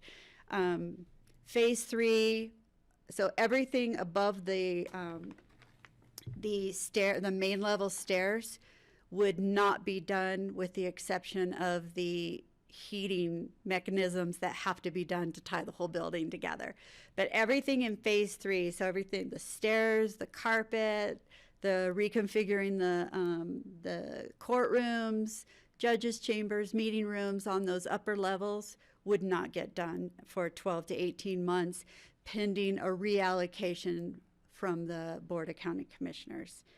So that's kind of our discussion point. If either Judge Ely or the board want to talk about this option, and then I do have three more slides that would explain more of what's in and what's out. But that's up to you whether or not I need to show those. And then I'll get. Go ahead. Go ahead, Aaron. Judge Ely. Thank you so much, because I'm in the middle of a phone docket, and we have other people waiting in it. Thank you so much for letting me participate, and thank you for all the work that has been done in the courthouse. It's looking pretty good. I did want to emphasize that we do not have security measures 5 days a week in the courthouse. We would like that. In particular, on off-docket days, we find ourselves somewhat isolated, not somewhat, but really isolated. The sheriff and the APD are no longer in the building, and we are all here. The district attorney is here, and she can speak to the issues of how much danger we feel on certain days when people come to see her, for example, for plea bargains. They end up, many of them have addiction issues, mental health issues, bipolar, that they end up, sort of losing it, for a better word to say, and it's always great to have law enforcement here to help. Last Thursday, I found myself locked in my chambers because there was a man outside my door yelling. He was calling me Mrs. Ely. I know him. He has a 2-page rap sheet. He was just released from Department of Corrections because of COVID, and he had a small claims case that he wanted to talk to me about. He was told by the clerks, you can't do that, you gotta go. He paid no attention to them and instead sat out my door and, as I say, forced me to stay in there for half an hour. I called the buzzer that I have. I think you had another name for it, but the distress buzzer. And it took quite a while for anybody to come. So as a result, I was escorted out of there because I felt uncomfortable. I felt very uncomfortable and vulnerable. That man was arrested the next day in Snowmass Village for stalking Snowmass Village police chief, and he is currently in custody on charges of menacing and stalking. So all I'm asking is, I know this is very complicated, and we're all fine with the delays that have to come about, but this one issue of having law enforcement here 5 days a week has really become very important and very real. And I think even more so now that everybody is without a job, and we've also had some homeless people come in, but it seems like they come on the 3 days that we do have law enforcement, so they've been able to take them to the right place and the right spot. So Ms. Byrne, do you want to say anything? I do. I don't know, Commissioners, if you can hear me. This is Elisa Byrne. I'm the Deputy District Attorney for Pickens County Court. And I can speak for, and I think feel pretty safely for both Don Nottingham and myself, that we both have had situations in our office that have felt scary. We've been lucky in that two of the ones that happened last summer, Deputy Brady was still working full time and was in the building and was able to come down and just be a presence with a badge and a gun. One of the other times we were lucky and Jeff Fain was in the office and he was able to politely escort this person out. But there have been other times where it's been just Laura Moline and I down in our office, and we've had people come in and felt very unsafe. And for me,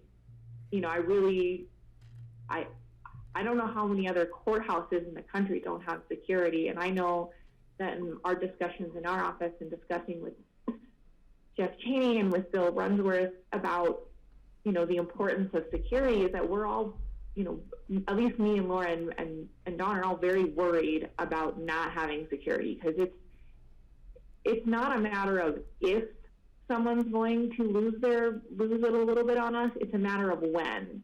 And I really think that having a security presence is so vitally important for everyone's safety, from the clerks to Judge Ely to Ms. Hoover, who we have in the courtroom too, who does our pretrial services, to our probation. I mean, we're all kind of sitting ducks, and it feels kind of scary sometimes, especially because people come into the courtroom and they say very unpleasant and crazy things, and you always wonder, is this person going to come back when there's not security, or when I'm by myself, or when it's just me and Miss Moline downstairs? So I just really hope you take that into consideration in your decision.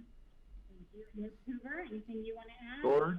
Yeah, I have a question for the judge and the DA. So, is the need to have security on site 5 days a week that you're not getting, or is it the need also for the security system that I think Jody alluded to earlier? Do you need them both, or what? Well, ideally, it would be great to have both, because the machine is supposed to address the weapon. Right. But we don't even have, as I said, coverage 5 days a week by a sheriff, and it is actually very effective to have a sheriff in the hallway. People pay attention, they respect them, and the sheriffs know what to do, and they have a badge and a gun, and they escort people out. On Monday, we had a sheriff here, and he escorted a guy who had 2 bench warrants from Garfield County, who was asleep on the bench downstairs. So when they are here, at the very least, that's all I'm saying, at the very least, we should have law enforcement present today, tomorrow, every day for the rest of our lives. And if it takes too long to get the machine, or longer, then that's okay. I mean, I understand. It's, So Judge, historically, but prior to the renovation, did you have security 5 days a week at the courthouse? No. No. But that was one of the whole points in terms of the renovation. They were in the building. They were in the building. So what happened? The sheriff was here and APD were here for the, they were in the building, and so they did come up. You know, the buzzer is a great thing, and they do respond, but you're usually dead by the time you have to do a buzzer if there's a weapon, for example. What happened on Thursday, I don't know what happened. The back door was locked, and the jail deputy was unable to get in, so he had to run around the whole building. And then two other deputies came in, and the whole thing took like 25 minutes. And if Brady Dax or Kyle Ryan or any of the deputies, and they're all great, any one of them would be great. This would not have happened to me. So Steve, may I make a comment? Steve, it's Patty Clapper. Yes, go ahead, Patty. In giving this a lot of thought and having spoken with the judges, I think we need to gear it up. I think we need to get the security equipment in there. And in the interim and the time it takes us to order it and get it installed, if we're already working on a contract with the security service, we bring them in. They can man the building 5 days a week, so we have someone in the house when the house needs somebody there. And that we gear up to put the security system in as best we can, so we don't have to rip anything out when we go to finish off that floor. We plan it ahead, put it in so it stays there, and get it going. I mean, we need to have a courthouse that's a secure place, and there's no question about that.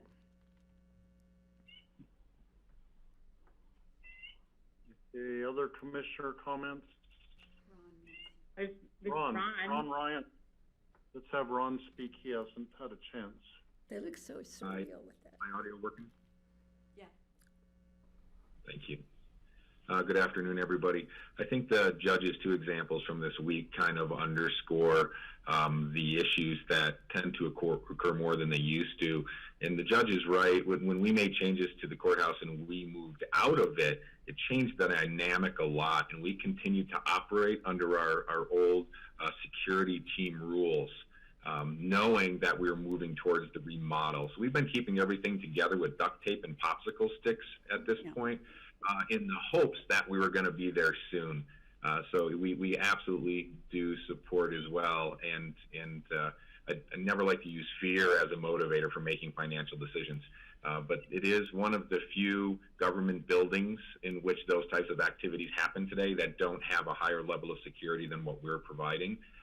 And the screeners and the equipment in a more legitimate program that we had planned on going forward, I think is very important to make sure we're providing the safety that we need to for the courts and everybody who's going to work in that building.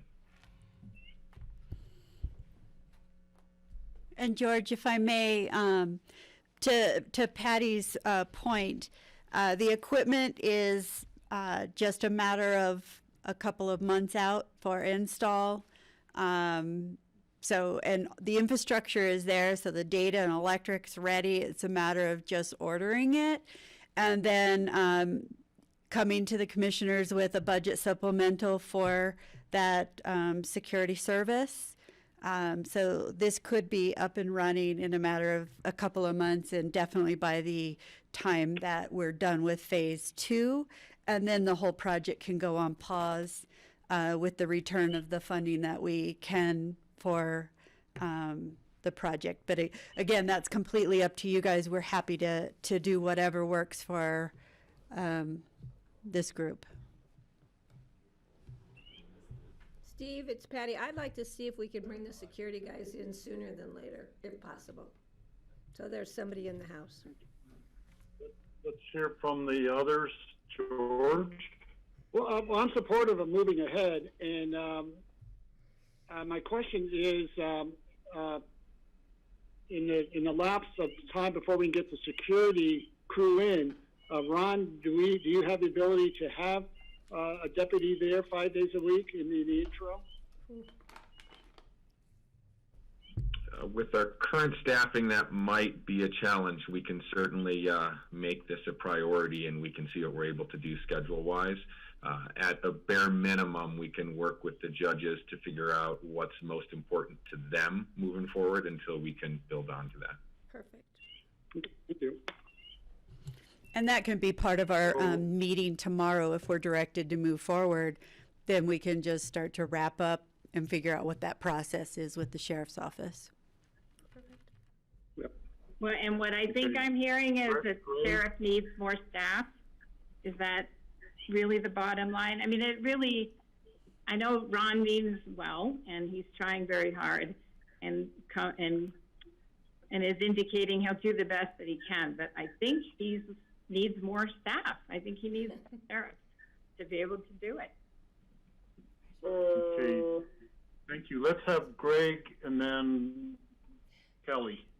Just briefly, I just want to apologize to the judge and all of the judges for that they're in a situation like this. This is, to me, is it certainly isn't tenable, and we need to fix it.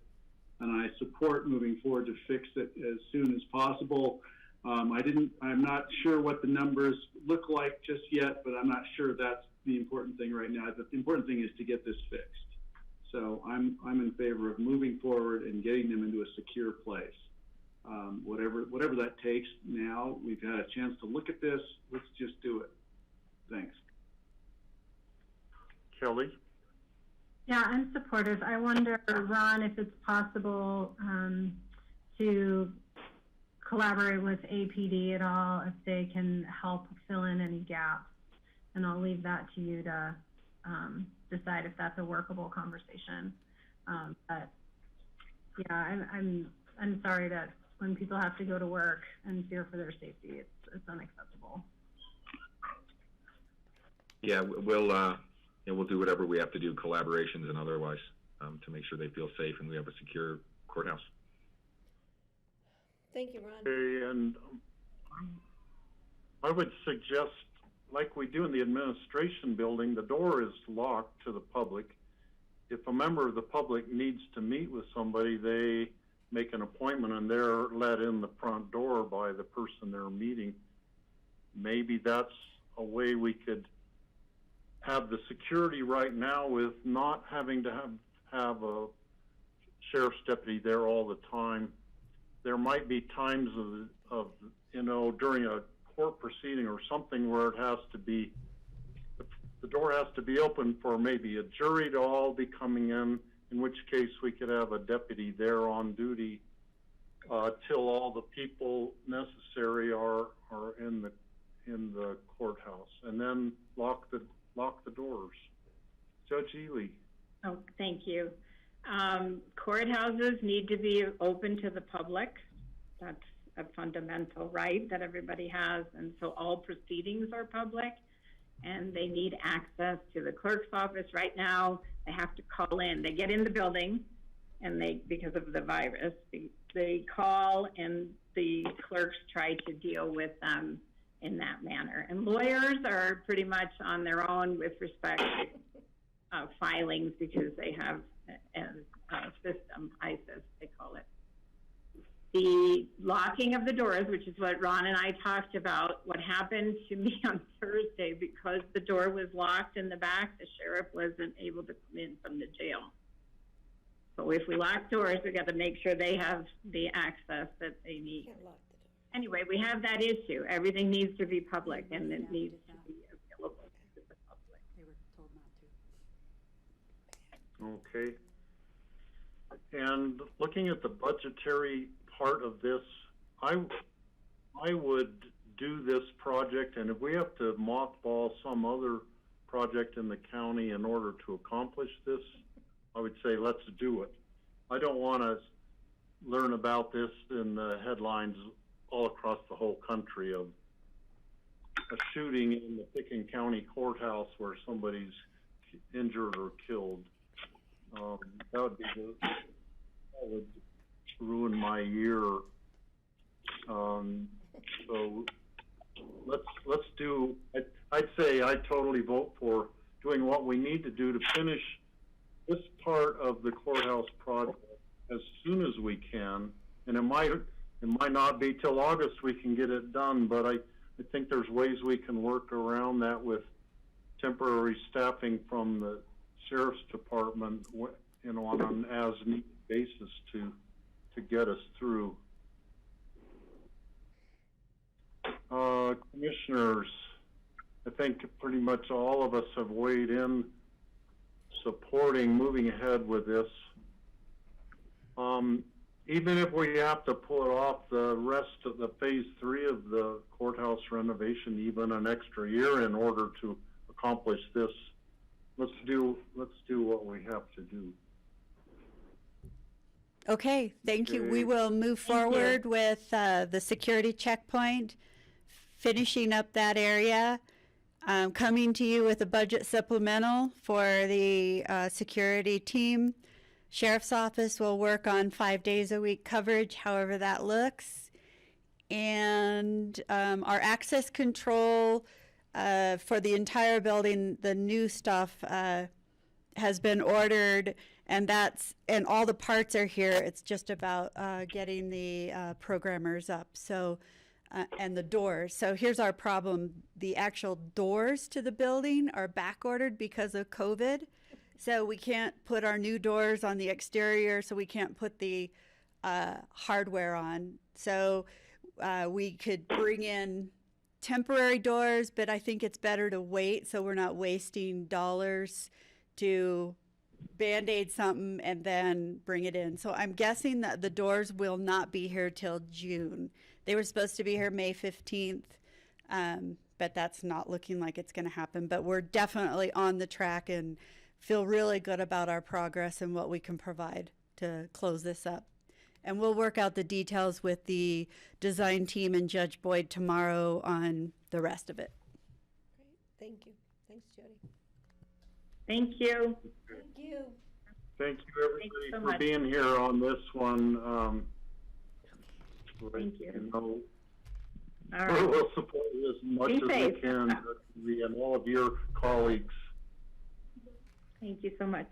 All right. It's the public as well. You know, when a person like that goes ballistic, he doesn't just hit me. He hits everybody. Well, I know sometimes you hear about in a divorce case where one of the man will come in and he's not after any of the employees, he's after his wife or soon-to-be ex-wife. Or her lawyer. Or her lawyer. That's usually who they shoot, to tell you the truth. Okay. Thank you. All right, thank you so much. I'm going to exit if I can. All right, thank you. Okay. So, commissioners, do we have any more open discussion items that we haven't covered? Not for This me, point. thank you.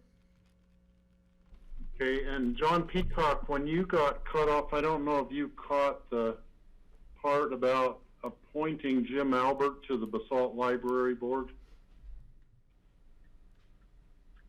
We interviewed him. I'll get that plugged in. Okay, so George and I did the interview with him yesterday, and the board would like to bring forward a resolution to appoint him to the Basalt Regional Library Board. And what was Jim's last name again? I'm sorry. Jim Albert, Elton. I'm not sure how it's spelled. You may Charlotte, check with Charlotte Bill. will know, thanks, Jody.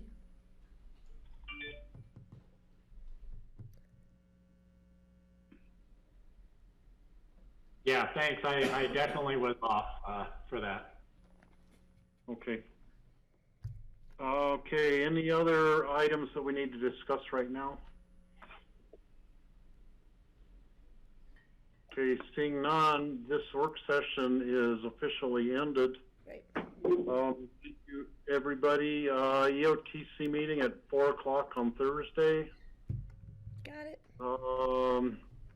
Don, we have the public meeting on Tuesday, the county COVID-19 update meeting on Thursday at 2 o'clock.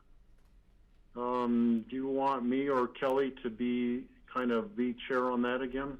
You know, let me, am I muted? Oh, let me check. I have not had any conversations about that meeting. I do know we have a Board of Health meeting that afternoon also to talk about the future of the public health orders. So let me, I've been on with you guys all day. I haven't talked to those guys yet. So Okay, well, with short notice each time, I will let you know. They may be reaching out to a city council member or such this time too. okay. Great. All right, Great, thank thank you, you, everybody. everyone. We'll Thanks, see you. guys. Well, have a good day. Thank you. Thanks, Grassroots. I think we're officially off. So my daughter just sent me a message. Goodbye.